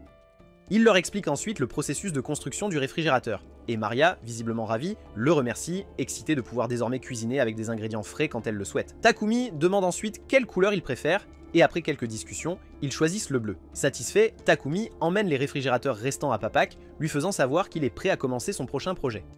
Sophia, curieuse comme toujours, se demande s'il invente encore quelque chose de nouveau. Cependant, Takumi lui dit que cette fois, il pense à améliorer leur équipement. Après leur récent combat avec le général Gobelin, il a réalisé que leur équipement actuel ne suffira pas pour leur futur voyage. Il ajoute que ses niveaux de forgeron et d'alchimiste se sont récemment améliorés, donc au lieu d'utiliser de l'acier magique, il prévoit de travailler avec de l'adamantite et du mithril. Cela surprend Sophia, mais elle a hâte de voir ce qu'il peut créer. Ensuite, Takumi cherche Hans pour lui demander où il peut trouver du mithril et de l'adamantite. Hans l'informe que ce sont des minerais extrêmement rares et qu'il n'y a pas de forgeron dans la ville capable de les raffiner correctement. Cependant, il propose à Takumi une liste de forgerons qualifiés qui vivent dans la région. Il souligne également que, puisque Takumi est un alchimiste, il pourrait être capable de synthétiser les minerais lui-même. Takumi est surpris par cette suggestion, mais Hans explique que les synthétiser serait incroyablement chronophage et consommerait une énorme quantité de mana. Il suggère ensuite une approche plus pratique, extraire les minerais directement d'une ville appelée Horace, située au nord-ouest du royaume de Barkula. Cependant, il y a un hic, les mines sont restreintes et seuls les membres de la guilde des forgerons sont autorisés à y entrer. Heureusement, il y a une faille. Si Takumi accepte une quête pour éliminer les monstres qui apparaissent occasionnellement dans la mine, il obtiendra un accès temporaire. Cela signifie qu'il pourrait extraire les minerais tout en accomplissant la quête, donc Takumi pense que s'il fait cela, il fera d'une pierre deux coups. Le maître de guilde apparaît alors soudainement, informant Takumi que Bolton connaît une pénurie de bois de tréant.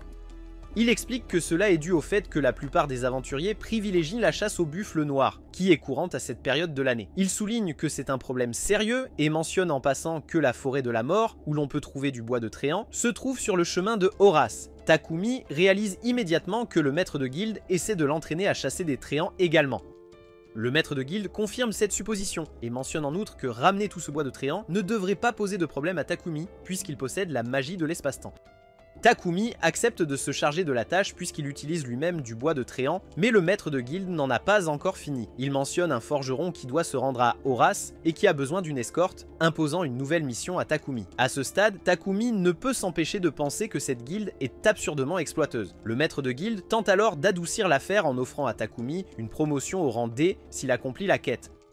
Cependant, Takumi est sceptique, révélant qu'il n'a jamais pris de mission d'escorte auparavant. Il suggère que les Lions Fang seraient mieux adaptés pour le travail, mais le maître de guilde l'informe qu'ils sont déjà occupés par une autre quête. Acceptant son sort, Takumi change de sujet et demande combien de temps le voyage vers Horace prendrait. Hans explique qu'une calèche standard prendrait environ 7 jours, tandis qu'une calèche tirée par des chevaux monstres pourrait faire le trajet en 4. Comprenant la situation, Takumi demande un chariot tiré par des chevaux monstres, mais Hans le déçoit en révélant qu'ils sont tous actuellement utilisés. À ce moment-là, Real entre dans la pièce, déclarant que c'est leur groupe qui les utilise. Hans suppose que le groupe de Real a dû terminer leur quête, mais Real précise qu'ils ne l'ont pas fait. Il est seulement ici pour livrer un buffle noir qu'ils ont chassé en chemin. Il avertit le maître de guilde que les prochaines missions d'escorte seront dangereuses en raison d'une augmentation des espèces avancées dans la forêt. Cependant, le maître de guilde reste impassible, remarquant que plus de risques signifie plus de récompenses. Real secoue la tête face à l'attitude froide du maître de guilde et mentionne qu'il partira demain matin pour rejoindre son groupe. Voyant une opportunité, Takumi propose à Real de rester chez lui, lui disant même qu'il peut utiliser le bain, ce que Real accepte avec plaisir. Mais avant qu'ils ne se séparent, Takumi mentionne qu'il a d'abord des affaires à régler et propose de donner à Real son adresse pour le rejoindre plus tard.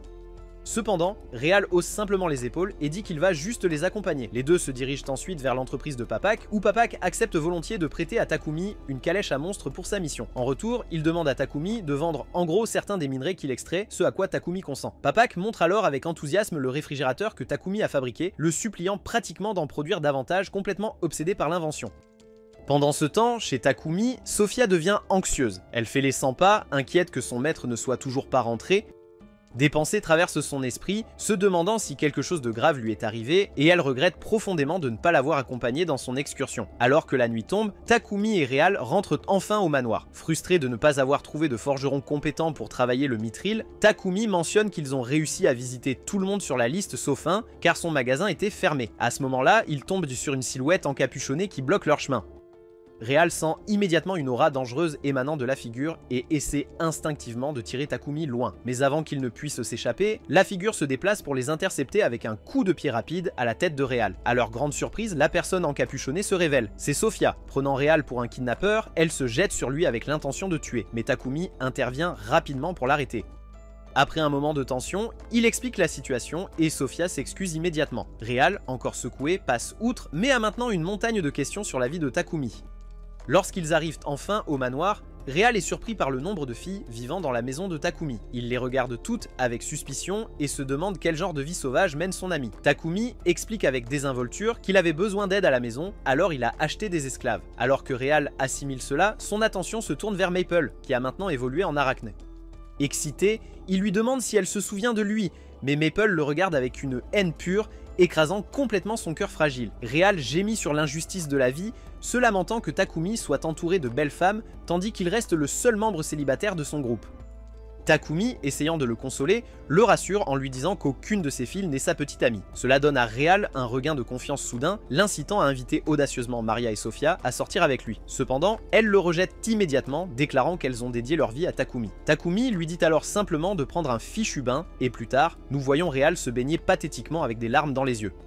Pendant ce temps, Takumi et les autres se réunissent pour une réunion stratégique. Sophia est d'accord avec le plan de Takumi pour abattre des Tréants, mentionnant qu'elle est aussi d'accord pour exterminer des monstres dans la mine pour collecter des minerais.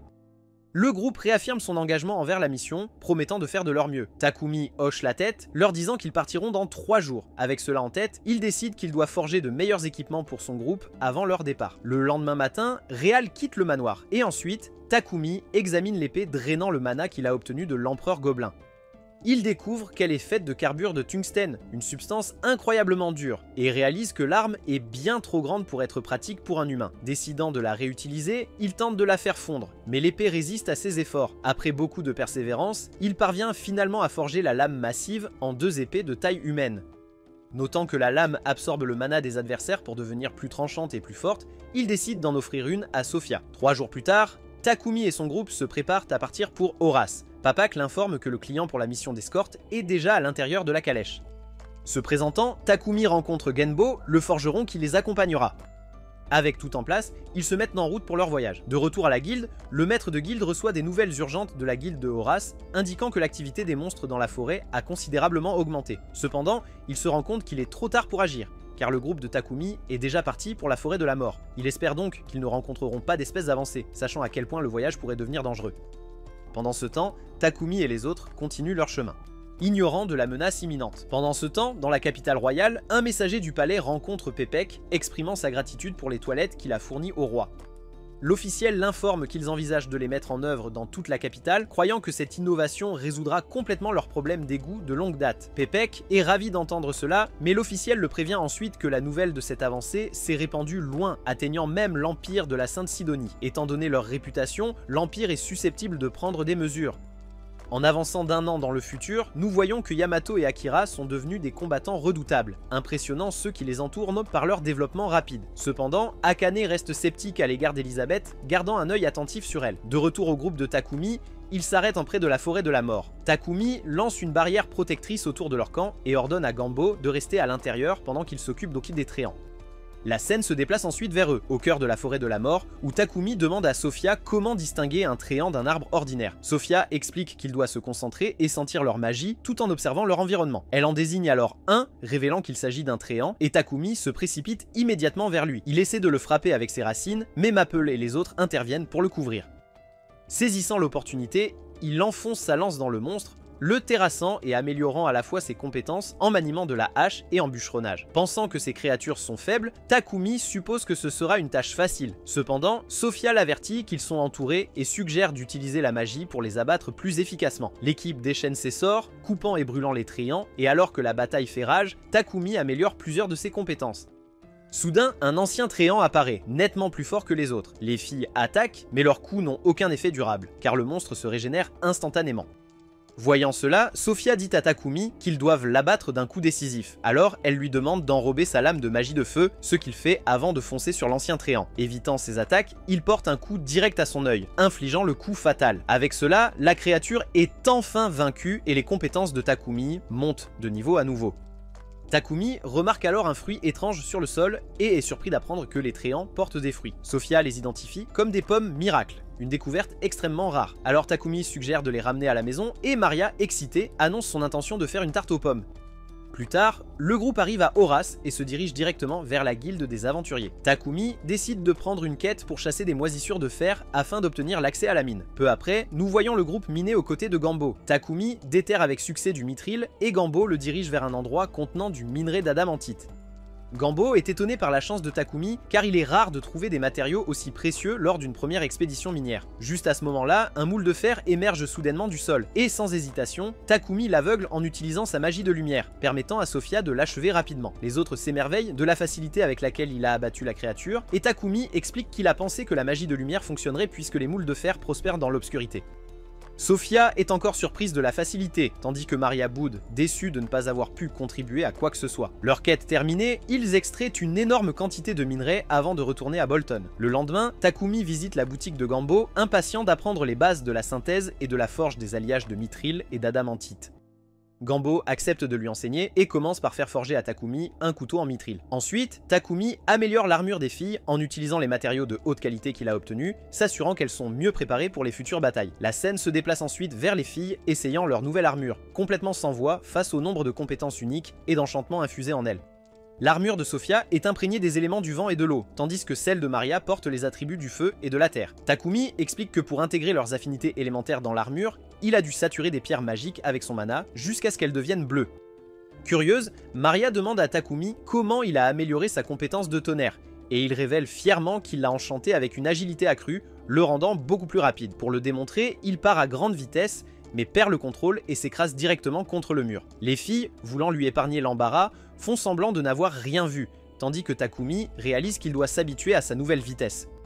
Ensuite, il présente à Maria sa nouvelle lance, Explode, qui peut lancer des boules de feu, tandis que Sophia reçoit Tempest, une lance qui libère de l'énergie éolienne. Elle dit alors à Takumi que s'il se trouve un jour en danger, elle veut être celle qui le protège, même au prix de sa vie. Elle lui demande donc de lui fabriquer un bouclier pour qu'elle puisse le protéger plus efficacement. Ému par son dévouement, Takumi accepte de lui fabriquer un bouclier, mais il lui rappelle doucement de valoriser sa propre vie également. Pendant ce temps, Lady Nolan observe Takumi de loin, mais lorsqu'elle tourne son regard vers Akira et Yamato, elle voit une scène inquiétante se dérouler. L'histoire saute ensuite d'un an dans le futur, révélant que dans le Saint-Empire de Sidonia, les héros se préparent à marcher vers le royaume de Samandor. L'empereur leur confie la mission, et les héros jurent de faire tout ce qui est en leur pouvoir pour la paix du monde. De retour au présent, Takumi termine enfin le bouclier, mais l'effort l'a complètement épuisé. Sophia, le regardant depuis une fenêtre proche, se sent coupable d'avoir demandé le bouclier, voyant à quel point il est épuisé. Elle commence à penser que Takumi aurait plus de facilité s'il avait quelqu'un pour l'aider dans son atelier. Pendant ce temps, dans la capitale royale de Bakalatos, dans le royaume de Barkula, le roi reçoit une lettre urgente. Il révèle que le Saint-Empire de Sidonia a appris l'existence de la magie de purification et exige des détails supplémentaires. Le conseiller d'avance suppose qu'un autre messager pourrait arriver dans quelques jours, mais le roi note sombrement que malgré la formulation polie, c'est rien de moins qu'une menace voilée. La scène se déplace ensuite vers une réunion entre un représentant de Sidonia et le roi de Barkula. L'envoyé révèle que des rumeurs ont circulé sur l'utilisation d'un dispositif mystique pour nettoyer leurs égouts. Il explique que l'église de la lumière divine a officiellement fait appel au pape de Sidonia, insistant sur le fait que la magie de la lumière est un don divin destiné exclusivement à leur église. En d'autres termes, le pouvoir de la magie de purification est revendiqué comme le domaine légitime de l'église. Le roi feint l'ignorance et demande ce que cela implique exactement. Le messager explique que le pape exige le transfert du cercle de magie de purification et de son brevet à l'église. Le roi rétorque que si ce pouvoir vient vraiment de Dieu, alors l'église devrait être capable de créer son propre cercle magique sans aide extérieure. L'envoyé ajoute que le pape a en outre décrété qu'utiliser la magie sacrée de purification sur des toilettes magiques est totalement impardonnable, et que le coupable responsable de la création d'un tel dispositif doit être remis à l'empire de Sidonia. Le roi refuse catégoriquement cet ultimatum et en réponse, le messager avertit que le pape envisage de rappeler les prêtres de l'église de la lumière divine de leur royaume si la demande n'est pas satisfaite. Imperturbable, le roi réplique sèchement que si l'église insiste pour rappeler ses prêtres, qu'il en soit ainsi. Le récit passe ensuite à Papak, informant Takumi du drame en cours. Takumi est étonné que le roi adopte une position aussi sévère envers l'émissaire de Sidonia uniquement pour lui. Papak le rassure en disant que ce n'est pas un problème majeur, mais Takumi souligne que de telles actions pourraient tourner l'église contre eux. Papak révèle alors que dans ce royaume, il existe une autre faction religieuse à côté de l'église de la lumière divine, un fait qui attire l'attention de Takumi alors qu'il déduit qu'il doit faire référence à l'église de la création. Papak est surpris que Takumi soit au courant de cette foi alternative et continue d'expliquer que l'église de la création vénère Dame Nolan. Curieux, Takumi demande quelle divinité la Church of Divine Light vénère, et Papak répond qu'il révère un dieu connu sous le nom d'Anat. Changeant de sujet, Papak remarque que le royaume de Barkula se targue de sa liberté religieuse, ce qui a permis à la Church of Creation, bien établie, de rassembler de nombreux fidèles. Contrairement à l'église de la lumière divine, dont les prêtres exigent des frais exorbitants pour leur magie de guérison, le clergé de l'église de la création accomplit des exploits similaires simplement par geste de bonne volonté. Réalisant les implications, Takumi conclut que l'église de la lumière divine est soutenue par le Saint-Empire de Sidonia, et il décide sagement qu'il vaudrait mieux pour lui d'éviter de s'y mêler. Papak informe alors Takumi qu'il est en fait ici aujourd'hui avec une demande spéciale. Il explique que, par l'intermédiaire du marquis Godwin, il avait offert au roi quelques échantillons de ses toilettes et réfrigérateurs innovants, et en retour, le roi a demandé une rencontre avec Takumi. Takumi est surpris par cette nouvelle, et Papak ajoute que bien que le roi ne sera pas en colère si Takumi refuse, ses yeux de chien battus ont tendance à influencer les décisions malgré tout. Plus tard, Takumi rassemble ses esclaves et annonce qu'il se rendra à la capitale royale de Bakalatos, demandant si l'un d'eux souhaite l'accompagner. Excités à l'idée de visiter la capitale pour la première fois, ils acceptent tous, et Takumi leur annonce qu'ils partiront dans une semaine, leur conseillant de se préparer entre-temps. Maria se demande à haute voix combien de temps le voyage prendra, et Takumi explique que s'ils montent des chevaux monstres, cela devrait prendre environ une semaine. Alors Maria souligne immédiatement qu'un tel voyage nécessiterait beaucoup de nourriture. Laissant la logistique à Maria, Takumi mentionne ensuite qu'il prévoit de fabriquer de nouveaux manteaux pour le groupe pendant qu'ils attendent. Curieux, les autres demandent pourquoi, et il révèle que Pepek a obtenu pour lui des pierres magiques élémentaires sombres. Avec ces pierres, il peut enchanter les capes pour bloquer la perception, une caractéristique que Sophia loue comme étant particulièrement utile au combat. Takumi note également que les capes aideront les filles à éviter l'attention indésirable de personnages peu recommandables et pervers en ville. La scène se déplace ensuite vers les deux filles faisant du shopping en ville. Maria remarque que Takumi ne se valorise pas autant qu'il le devrait, et Sophia est d'accord, commençant même à énumérer toutes ses qualités admirables. Surpris par la façon dont elle semble bien connaître leur maître, Maria taquine Sophia à ce sujet. Gênée, Sophia change rapidement de sujet, faisant comprendre à Maria qu'elle est totalement sous le charme. La scène se déplace ensuite vers Takumi, agenouillé dans une église silencieuse alors qu'il prie Dame Nolan. Elle le salue, lui demandant où est son offrande, et il rayonne à sa vue une fois de plus. Consciente que son voyage vers la capitale est imminent, elle lui demande s'il est venu chercher un passage sûr, et elle lui demande de présenter son offrande. Takumi, cependant, insiste pour obtenir des réponses à certaines questions d'abord. Il lui demande si Anat existe en tant qu'être suprême distinct d'elle. Et avec un air d'autorité tranquille, elle déclare qu'elle est la seule entité suprême, le laissant se demander qui ou ce qu'Anat pourrait être.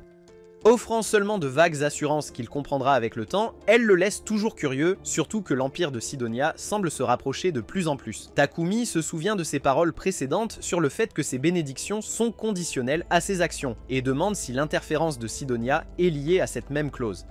Elle écarte sa question, lui rappelant que c'est précisément Sidonia qui l'a amené ici, une affaire bien au-delà de la portée d'une simple bénédiction. Le jeune mage se souvient alors des rumeurs de héros invoqués par Sidonia et la presse pour des nouvelles, notant qu'il n'a rien entendu à leur sujet depuis son arrivée dans ce monde. Lady Nolan révèle alors une vérité surprenante. Elle l'a en fait renvoyé un an en arrière, ce qui signifie que les héros n'ont pas encore été invoqués. Takumi est déconcerté par ce rebondissement complexe, et lorsqu'il insiste avec sa rafale de questions, elle lui dit sèchement que le temps est écoulé. Avant qu'il ne puisse continuer, Lady Nolan le frappe et il perd connaissance. Se réveillant plus tard dans le monde réel, il réfléchit qu'elle devait esquiver ses questions, mais il s'en moque car il n'a de toute façon pas vraiment envie de rencontrer ses héros.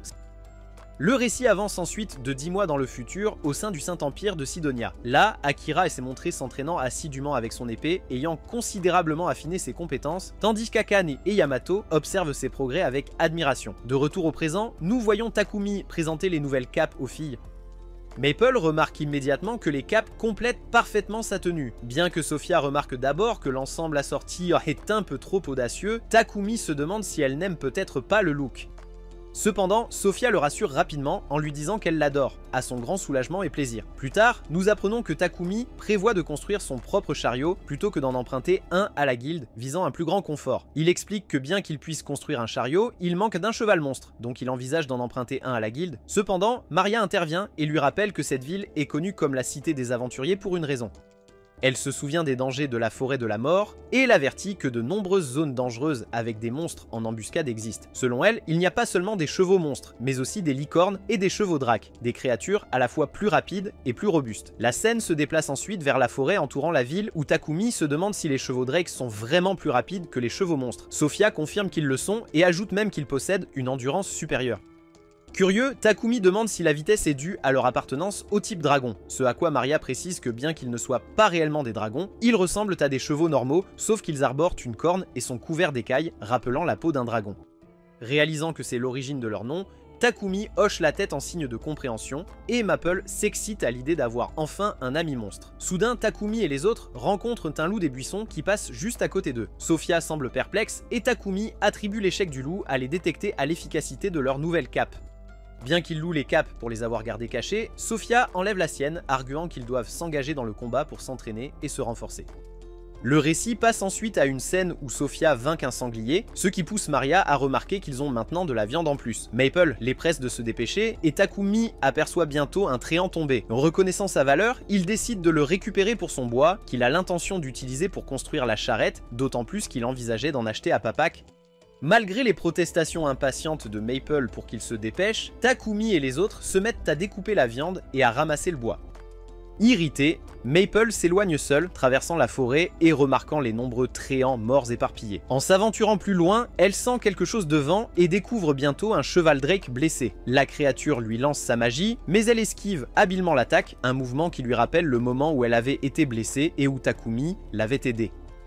À ce moment-là, elle dit au cheval dragon que son maître est vraiment exceptionnel en guérison, mais juste à ce moment-là, 2 fourmis géantes commencent à s'approcher d'eux. Maple remarque que les fourmis géantes sont la menace qui afflige le cheval dragon, et elle les lie rapidement avec ses fils finement tissés, permettant au cheval dragon de les achever. Alors qu'elle se prépare à partir et à appeler son maître, elle se retrouve soudain encerclée par un essaim de fourmis encore plus grande. Désespérée, elle tisse plusieurs couches de ses fils en une barrière protectrice, mais les fourmis implacables commencent à la déchirer. Frénétiquement, Maple tente de joindre son maître par télépathie, mais aucune réponse ne vient, alors elle se demande s'il est trop occupé à couper du bois pour remarquer sa détresse. Et alors que son inquiétude grandit, le cheval dragon s'effondre à cause de ses blessures. Tandis que les fourmis continuent de démanteler sa barrière, Maple fond en larmes, déplorant l'absence de son maître. À ce moment-là, les fourmis finissent par déchirer la barrière et Maple essaie instinctivement de protéger le cheval dragon avec son propre corps. Et à cet instant crucial, elle sent une main douce sur sa tête et réalise que son maître est arrivé. Il s'avère que le reste du groupe a réussi à éliminer les fourmis envahissantes. Maple, encore secouée, demande à Takumi où il était car elle avait désespérément crié son nom. Alors il s'excuse et explique que ses fils avaient interféré avec leur lien télépathique, mais il a senti que quelque chose n'allait pas quand leur connexion de mana a chuté, alors il a suivi la piste qu'elle avait laissée. Il présente des excuses sincères pour son retard, et Maria signale le cheval dragon blessé. Takumi examine la créature et voit qu'elle a perdu connaissance à cause de ses blessures, alors Maple le supplie de sauver le cheval. Reconnaissant que Maple avait essayé de protéger l'animal, Takumi tente de lancer un sort de guérison sur le cheval dragon, mais il est repoussé par la méfiance instinctive de l'animal envers les humains, même dans son état inconscient. Réalisant que l'état du cheval dragon pourrait être fatal si les choses continuent ainsi, et avec Sophia les alertant de l'approche de monstres supplémentaires, Takumi n'a d'autre choix que de retirer Maple et le cheval dans sa dimension de poche pour leur sécurité. Après cela, Sophia l'avertit urgemment que loger un monstre avancé dans sa dimension de poche sans contrat de familier pourrait lui causer une grande fatigue. Takumi la rassure en disant qu'il ira bien, mais lorsqu'il se sent fatigué, il essaie rapidement d'avaler une potion pour se renforcer. Mais avant qu'il ne puisse la boire, il s'effondre d'épuisement. Plus tard, nous voyons Takumi affalé dans sa chambre, profondément endormi, avec les filles veillant silencieusement à ses côtés, car il est inconscient depuis plus de 12 heures. Sophia fait remarquer à Maria que Takumi ne se réveillera pas tant qu'il n'aura pas stabilisé avec succès sa dimension de poche, tandis que Maria se demande pourquoi Maple n'est pas encore apparu. Sophia suppose donc que le cheval dragon reste terrifié, et tant que Maple garde la créature confinée dans la dimension de poche, cela continuera à l'effrayer, causant à Takumi de dépérir lentement. Convaincue que quelque chose doit être fait, Sophia embrasse sa main et suit sa signature de mana, finissant par trouver Maple. Elle s'enquiert de l'état du Drake cheval et Maple confirme qu'il tremble encore de peur. Sophia suggère qu'elle pourrait être capable de faire sortir le Drake cheval, mais avertit que le libérer dans un endroit inconnu pourrait désorienter l'animal.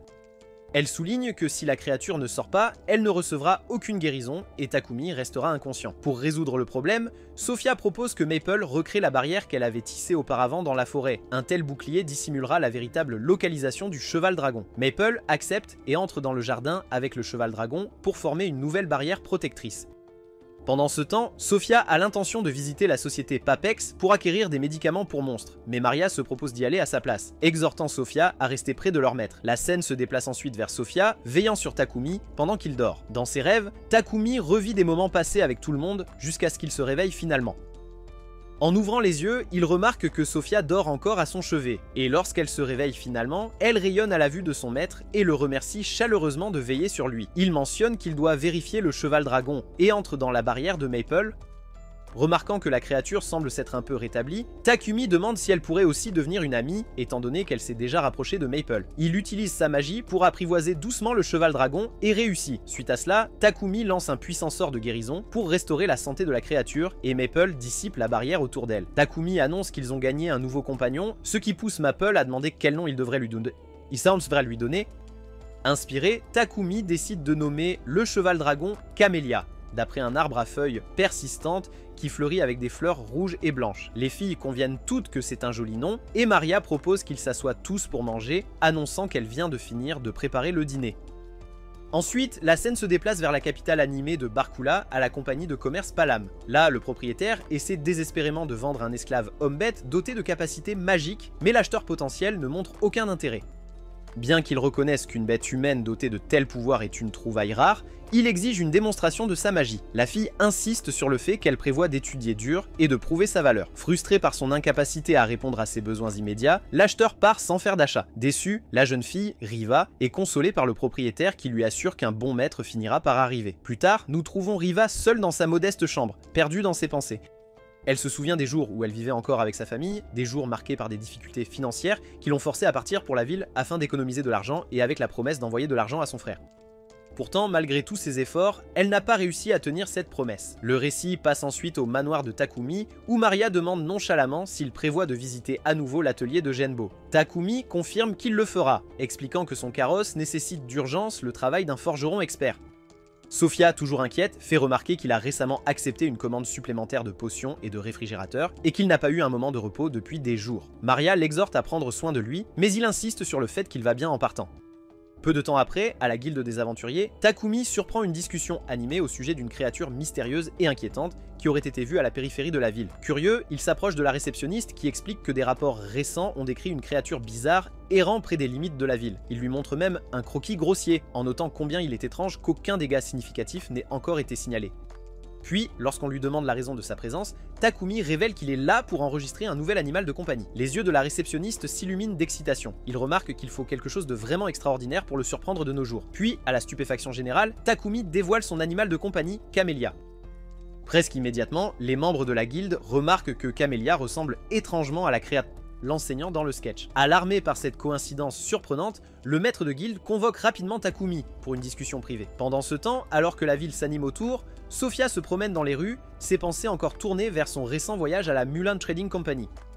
Elle se souvient comment elle avait cherché un esclave homme-bête avec des capacités magiques pour aider Takumi dans sa production, mais aucun candidat ne s'était avéré convenable. Pourtant, Mulan avait promis de faire passer le mot parmi d'autres commerçants, et Sofia l'avait remercié chaleureusement. Mais avant qu'elle ne parte, Mulan avait même remarqué que Sofia avait changé depuis qu'elle avait scellé son contrat avec Takumi.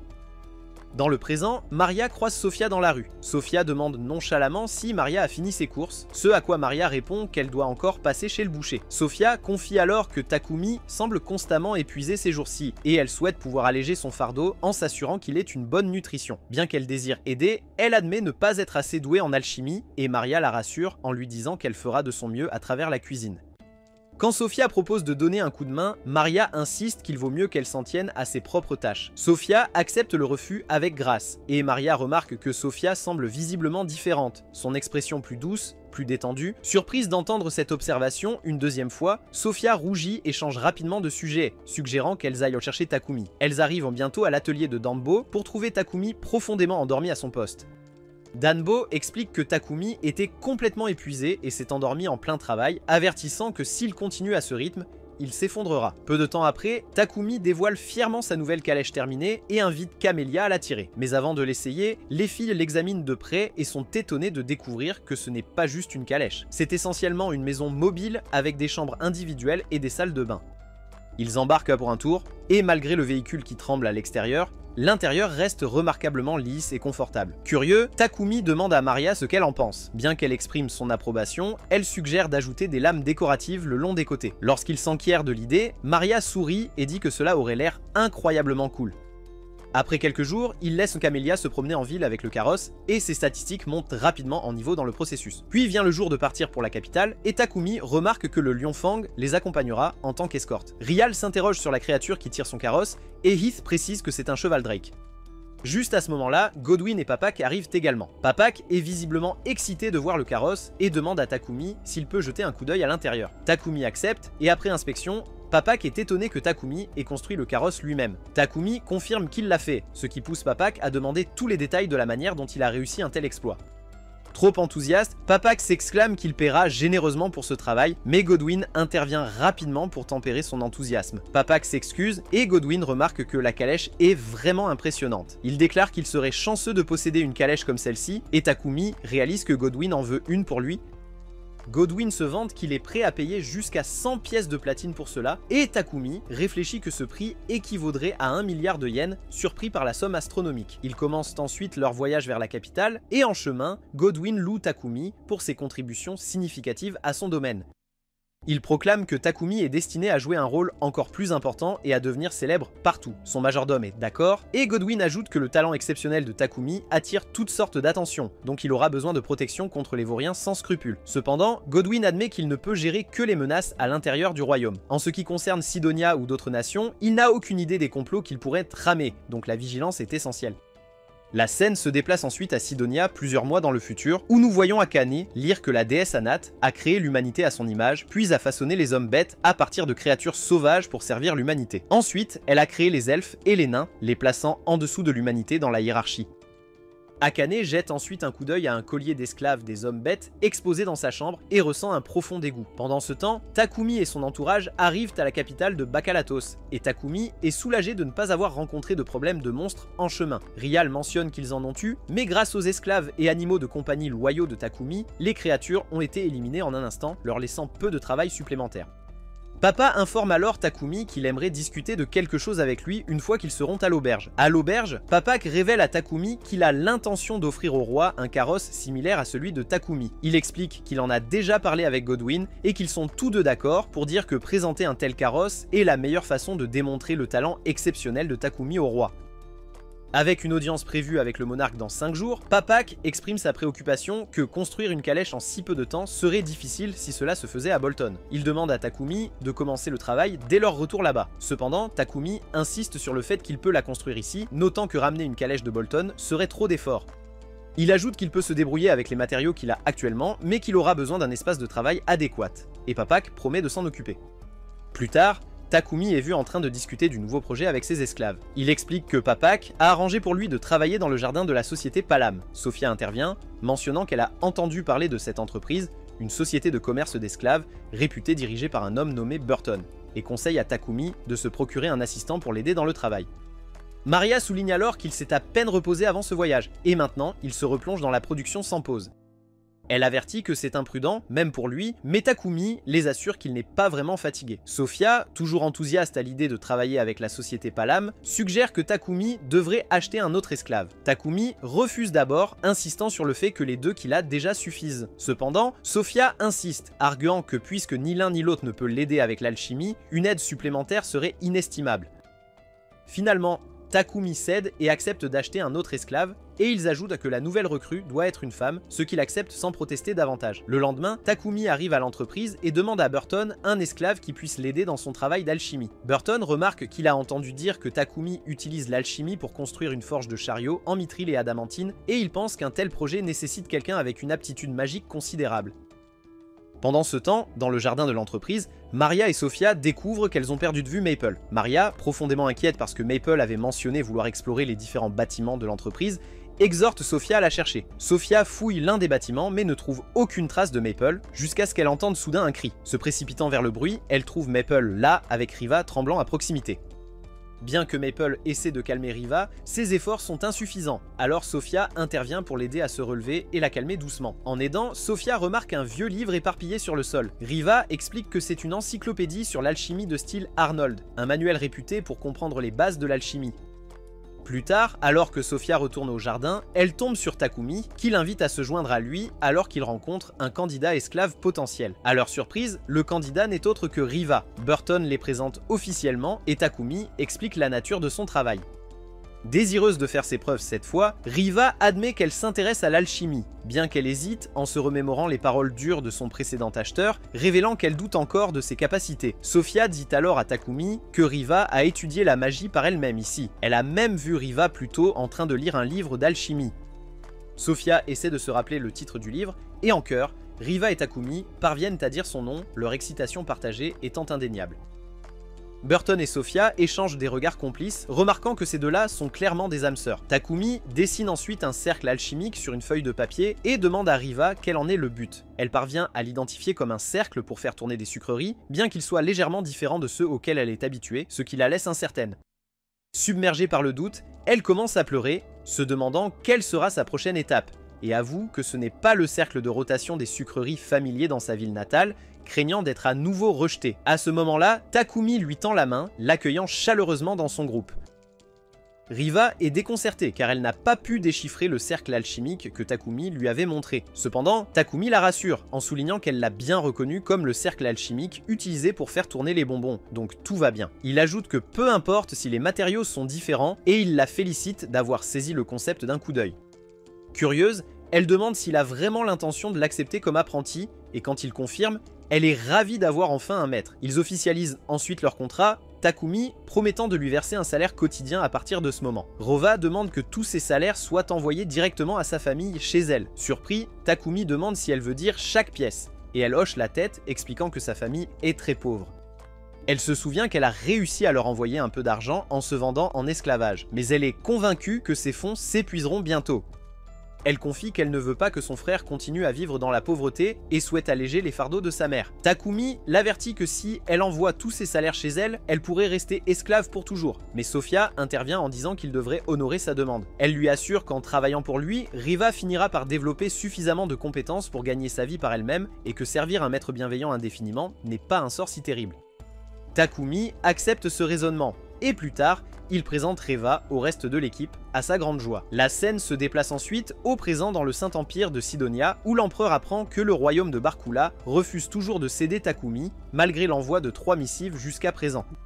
L'empereur estime qu'ils doivent recevoir une leçon, mais Elisabeth intervient, le pressant de ne pas agir de manière précipitée jusqu'à ce que les héros soient convoqués dans quelques mois.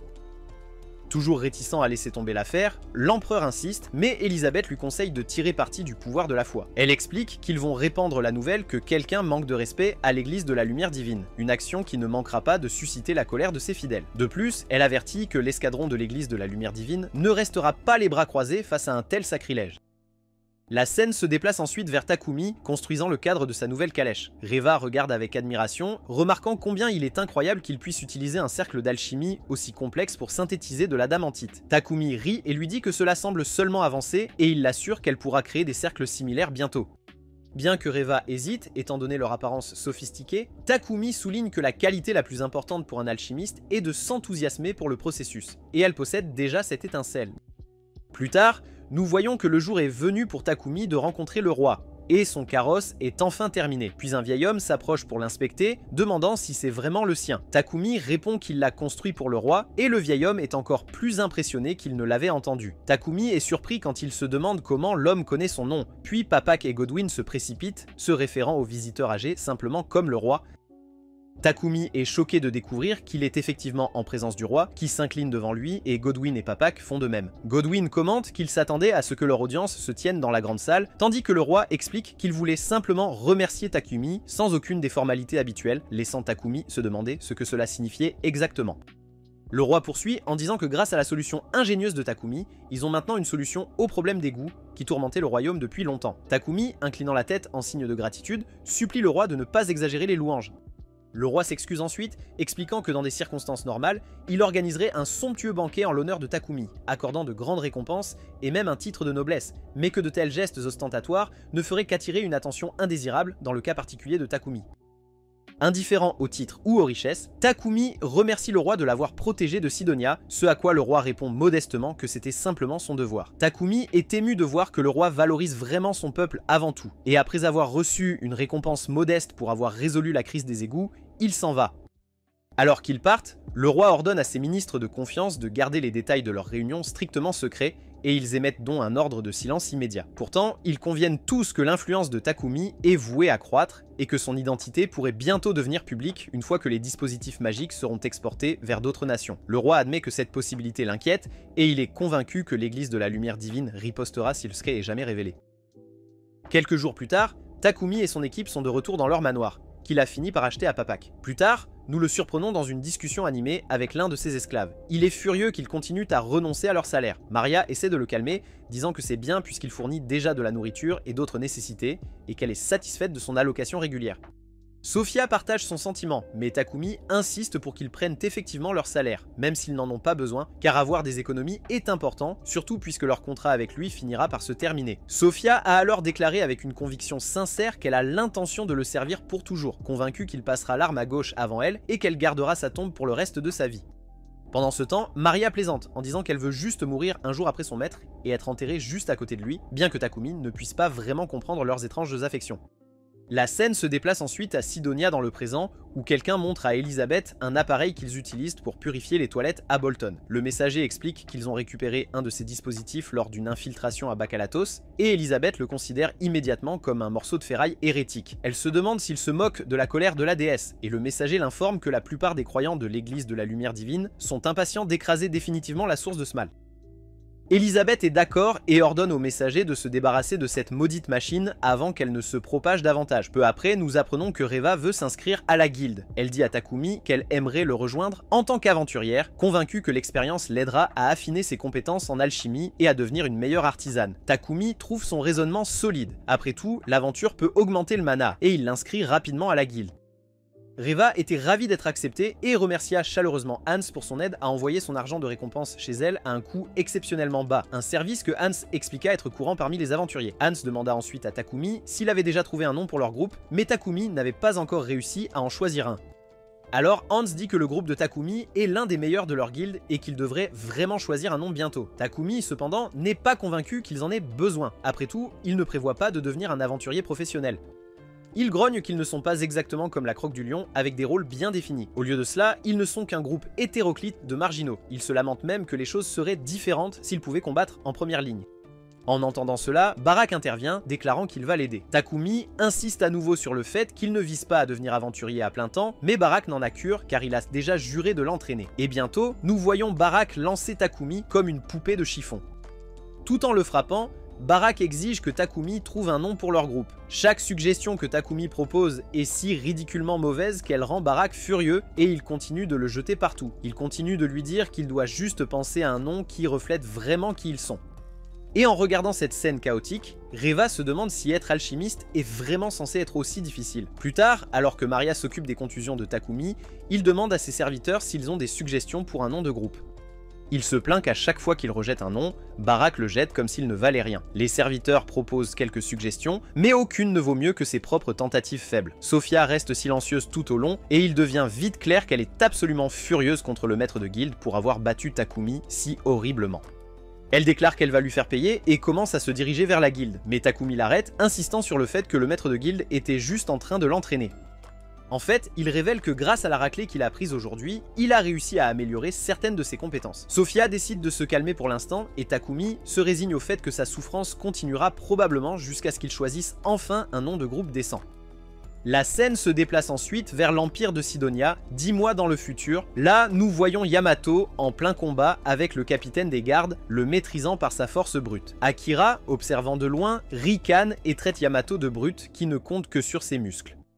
Akane intervient et demande s'il pense être meilleur que lui, ce à quoi Akira se vante de l'être. Après tout, c'est un héros. Elle lui rappelle qu'ils sont tous les trois des héros, et quand il essaie de lui proposer de sortir ensemble, elle s'en va furieuse, n'ayant aucune intention de perdre son temps avec un imbécile prétentieux. Plus tard, nous voyons Akane recroquevillé dans sa chambre avec un livre, réfléchissant à la façon dont l'église de la lumière divine prêche la suprématie humaine. Pourtant, d'après ce qu'elle a entendu en ville, il y a une autre religion, et c'est l'église de la création, qui enseigne que toutes les races sont les enfants de Nolan. Elle soupçonne que cette nation est dominée par l'église de la lumière divine qui les a invoqués, et elle est convaincue qu'il y a un agenda caché derrière leur invocation.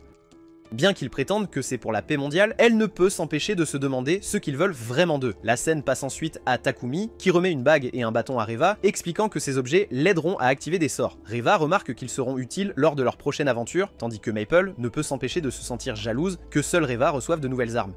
Ne voulant pas être en reste, Takumi révèle qu'il a fabriqué des griffes de Wolverine spécialement pour Maple, en lui assurant qu'elles n'interféreront pas avec sa manipulation de fil. Et il mentionne même que Reva l'a aidé à les fabriquer. Ce geste fait sourire Maple largement alors qu'elle les remercie tous les deux. Plus tard, nous voyons Takumi se faire à nouveau tabasser par Barak, tandis qu'il propose désespérément une série de nouveaux noms pour le groupe. Chaque idée est pire que la précédente, et à chaque tentative ratée, Barak ne se gêne pas pour le lui faire savoir. Takumi craint que si cela continue, Sophia finisse par craquer sur Barak. Cependant, au lieu de perdre son sang-froid, Sophia commence à lui expliquer ce qu'il fait mal et comment il peut s'améliorer, presque comme une tutrice sévère. Après l'entraînement de la journée, Hans s'approche de Takumi avec une offre de mission d'escorte. Il explique que ce travail aidera à augmenter leur rang, et lorsque Takumi demande combien de jours cela prendra, Barak estime environ 4 jours avec son super carrosse. Hans révèle alors que la demande vient en fait de la société Papak Trading. Takumi se demande si le Lion's Fang s'occupe de cette quête car ils font habituellement des missions d'escorte pour Papak, mais Hans l'informe qu'ils sont actuellement sur une autre mission.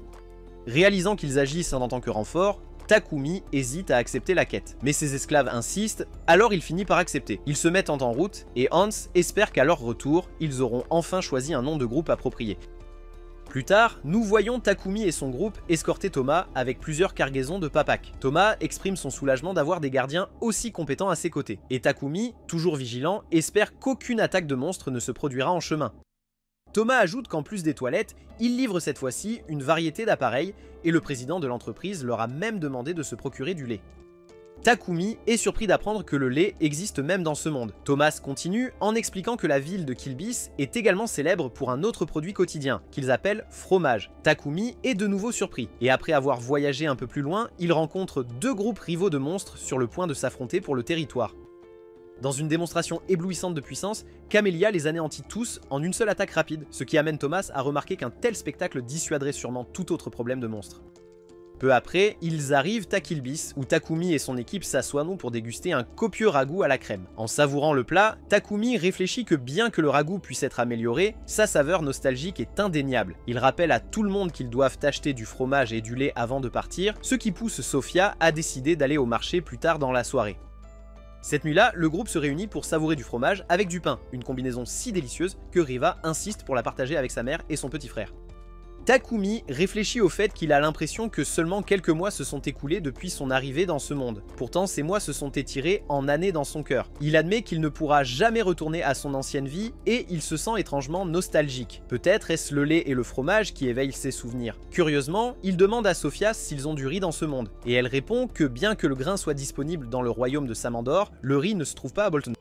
Maria dit alors qu'il vendait du riz dans la capitale et Takumi est déçu de ne pas en avoir, a réussi à en attraper pendant qu'il était là. Il demande ensuite à Sofia si son pays natal et sa cuisine lui manquent, ce à quoi Sofia répond qu'elle préfère le présent plutôt que de s'attarder sur les souvenirs de sa ville natale. Elle explique qu'elle a enduré une malédiction pendant plus de 50 ans, mais que former un contrat avec lui a donné une toute nouvelle vie, comme s'il avait enfin donné des ailes à un oiseau en cage. Elle dit qu'elle ne regarde que vers l'avenir, pas vers le passé. Cela donne à Takumi une idée pour le nom de leur groupe. Et il déclare que leur groupe s'appellera Isles de Nolan. Il explique qu'en se donnant des ailes, ils peuvent avancer ensemble, donc le nom leur convient parfaitement. Tout le monde aime le nom, et 2 nuits plus tard, ils retournent à Bolton. En entrant dans leur manoir, Takumi remarque immédiatement un poison paralysant flottant dans l'air, et des hommes à l'apparence étrange s'emparent de ses amis. L'un d'eux s'approche de lui avec un couteau, avec l'intention de le tuer, mais Maple désarme rapidement l'agresseur, et Takumi enchaîne avec un coup puissant dans son estomac. L'autre attaquant se jette alors sur Takumi, mais il riposte avec de nouveaux mouvements de lutte, le mettant rapidement à terre avant de l'achever avec un coup de poing dans le ventre. Ensuite, il soigne ses amis et Sofia s'excuse de ne pas avoir réussi à le protéger. Takumi s'en moque et Maria demande comment il a réussi à éviter la paralysie.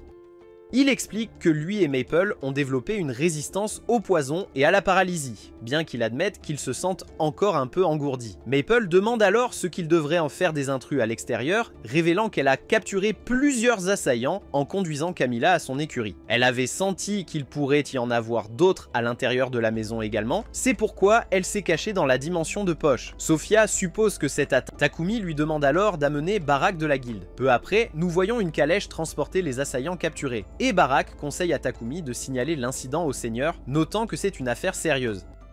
Le lendemain matin, Takumi rencontre Godwin, qui révèle que les assassins qui l'ont attaqué la nuit dernière faisaient la partie de l'escadron de la lumière divine, un groupe de fanatiques, même selon les normes de l'empire sacré de Sidonia. Ces fanatiques éliminent quiconque, selon eux, défie l'église de la lumière divine, agissant souvent de leur propre initiative. Takumi est choqué et effrayé d'apprendre que ces attaquants étaient en effet des assassins entraînés et non de simples voleurs comme il l'avait espéré.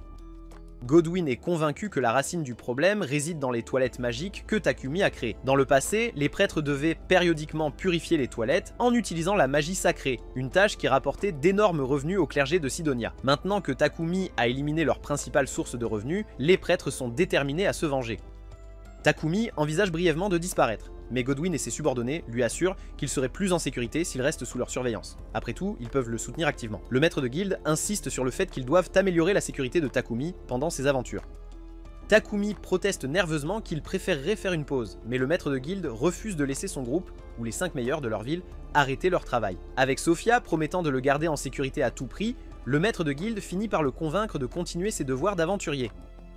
Plus tard, Takumi se rend à la guilde des aventuriers pour enregistrer officiellement son groupe sous le nom de Wings of Nolan. La réceptionniste complimente le nom flamboyant, mais l'avertit d'être prudent, notant que des rumeurs circulent déjà sur quelqu'un envoyant des assassins après lui, et que beaucoup croient maintenant qu'il a une grosse prime sur sa tête. Ce soir-là, Takumi rassemble ses filles et partage l'avertissement de la réceptionniste. Bien qu'il se sente coupable de les mettre en danger, elles lui assurent avec confiance qu'elles le protégeront de toutes leurs forces. Takumi se sent soulagé après avoir entendu ces mots rassurants, mais il est déterminé à ne pas obliger les filles et les chevaliers à consacrer tout leur temps à le garder. Pour résoudre ce problème, il conçoit l'idée de lancer une barrière magique autour de sa maison qui repousse toute personne non enregistrée. Il prévoit de créer un dispositif magique pour projeter la barrière et demande à Reba de l'aider. En pensant à leurs prochaines aventures, Sophia suggère qu'ils ajoutent un tank à leur groupe. Toutes les filles interviennent, insistant en plaisantant qu'elles ne laisseraient aucun garçon rejoindre. Après tout, plus son harem est grand, plus elles en sont fières. Takumi est d'accord avec leurs suggestions, mais il n'a aucune idée d'où trouver une tank ou une attaquante pour rejoindre leur rang. Sophia suggère alors de contacter la Mill & Slave Trading Company, car cela pourrait être un bon point de départ. Avec cela réglé, les filles se retirent pour la nuit, tandis que Takumi commence à créer les cercles magiques pour son dispositif de sécurité. Le lendemain matin, alors que Takumi s'apprête à travailler sur le dispositif avec l'aide de Reva, Sophia l'approche, désireuse de contribuer également. Takumi assigne à elle et à Reva la tâche de graver le cercle d'alchimie sur des plaques de métal. Plus tard, ils saupoudrent de la poussière de fée sur les plaques pour les imprégner d'énergie magique. À ce moment-là, ils aperçoivent Maple chevauchant Camélia et chargeant d'énormes poupées de soie, prétendant joyeusement qu'elles sont des golems ennemis. Reva remarque que les golems sont aussi un produit de l'alchimie, et Takumi hoche la tête, admettant qu'il en est conscient, mais que leur noyau complexe l'a empêché d'essayer d'en fabriquer un lui-même. Reva réfléchit qu'un golem pourrait être le tank parfait pour leur groupe. Bien que Takumi soit d'accord en principe, il admet que ses compétences actuelles ne lui permettent pas encore d'en créer un. Il reprend ensuite le travail sur le dispositif de barrière. Alors qu'il relie les cercles magiques, sa compétence de manipulation de mana atteint son maximum et évolue de manière inattendue en une compétence de contrôle de sort plus raffinée.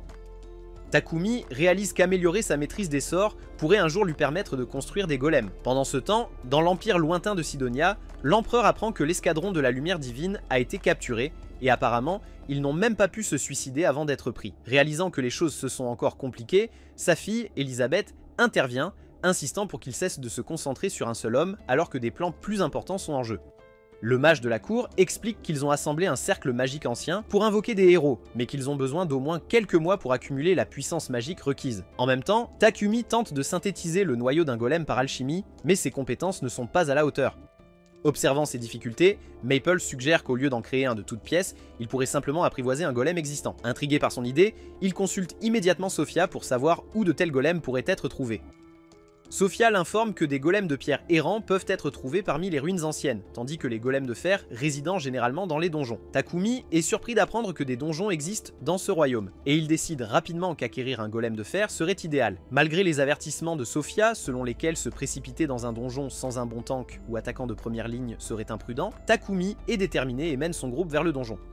Avant même d'atteindre l'entrée du donjon, ils rencontrent un énorme golem de pierre errant. Sophia conseille que son noyau de contrôle doit être détruit s'ils espèrent le vaincre.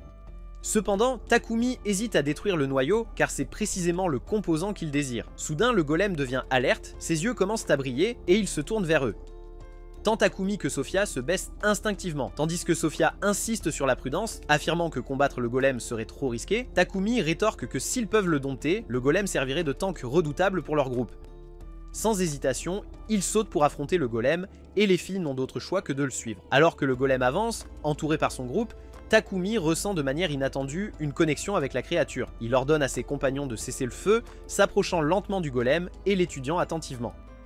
À ce moment-là, il réalise que le golem a été initialement programmé pour garder des ruines dédiées à la déesse Nolan, et il semble maintenant réagir à ses bénédictions sur lui. Comptant sur ses capacités de domptage, Takumi parvient à maîtriser le golem avec aisance, à la grande stupéfaction de tous. Maple, excité par la perspective de gagner un nouveau junior, l'incite à nommer la créature. Après un bref moment de réflexion, il baptise l'ancien golem Titan.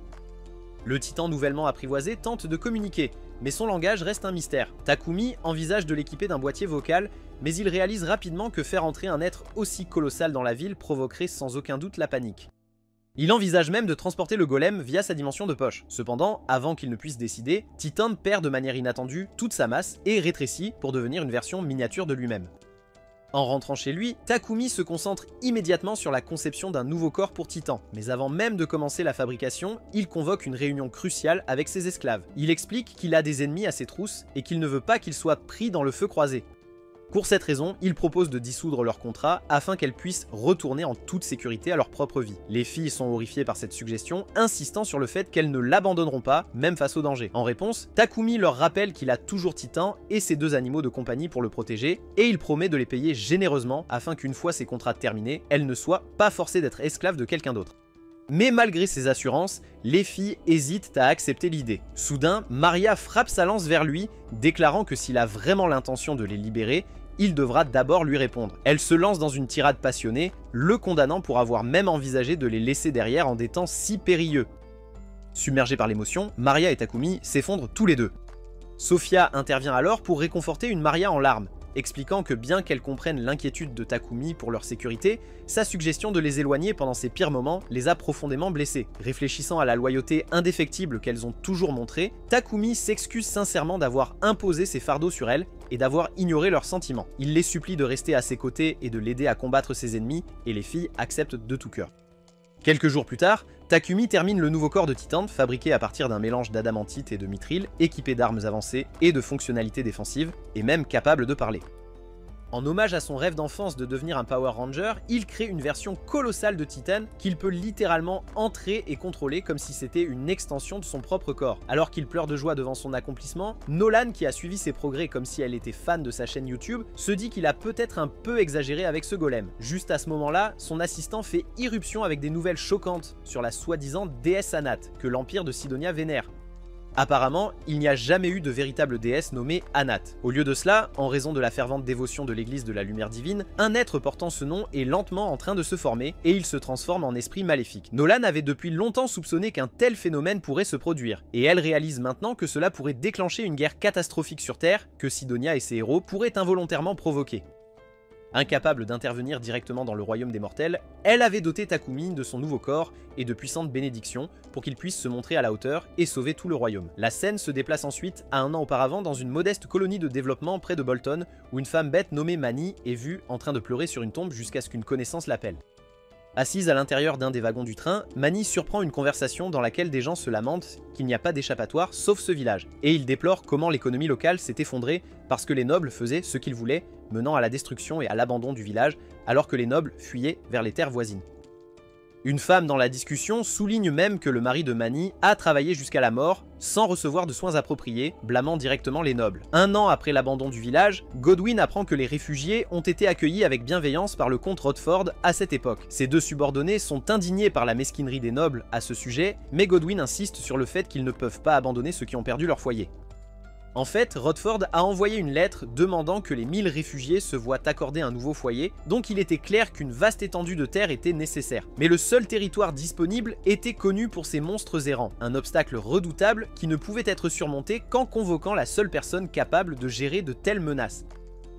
En changeant de focus, nous passons à Takumi, qui pense que c'est un plan brillant pour les Wings of Nolan de relever un défi de donjon. En arrivant à l'entrée du labyrinthe, Takumi réfléchit que c'est la première fois qu'il doit explorer un endroit aussi mystérieux. Et parmi les nombreux donjons disponibles, ils ont choisi celui classé comme le 2e plus difficile, la forêt du roi des bêtes, qui, bien qu'elle soit située sous terre, offre des cieux vastes et des bois luxuriants.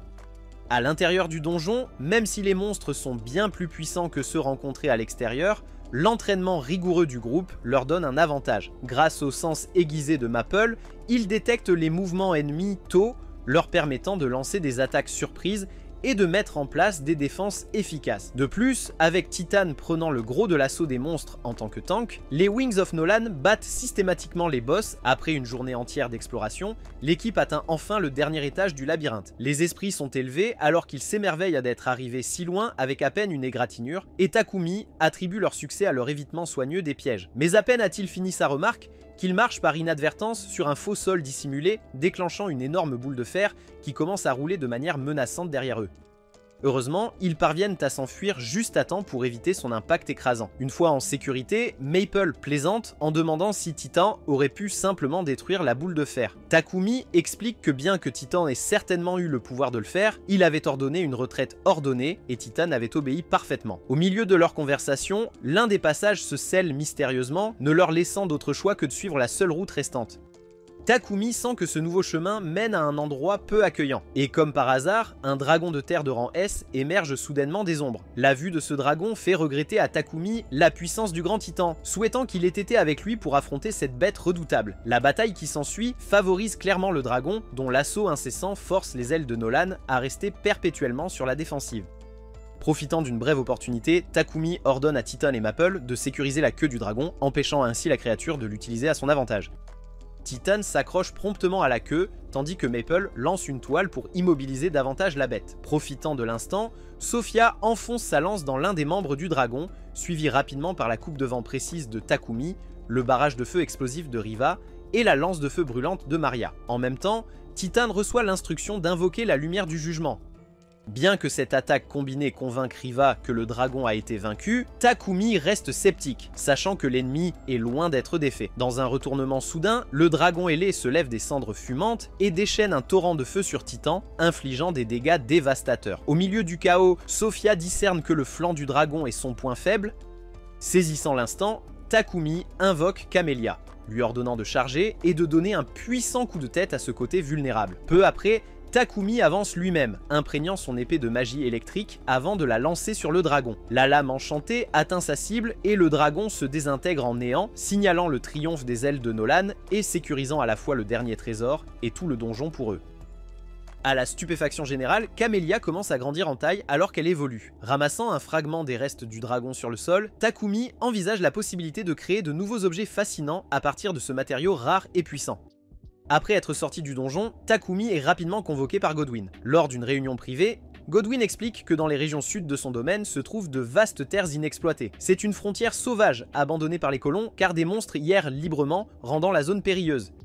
Il raconte que dans le passé, le royaume de Triaria a envahi cette région. Non seulement ils ont subi une défaite écrasante, mais les retombées ont également plongé leur propre royaume dans le déclin. Takumi intervient, mentionnant qu'il a entendu dire que la région est riche en adamantite et mithril inexplorés. Saisissant une opportunité, Godwin suggère que Takumi dirige l'établissement d'une nouvelle colonie de développement sur cette terre.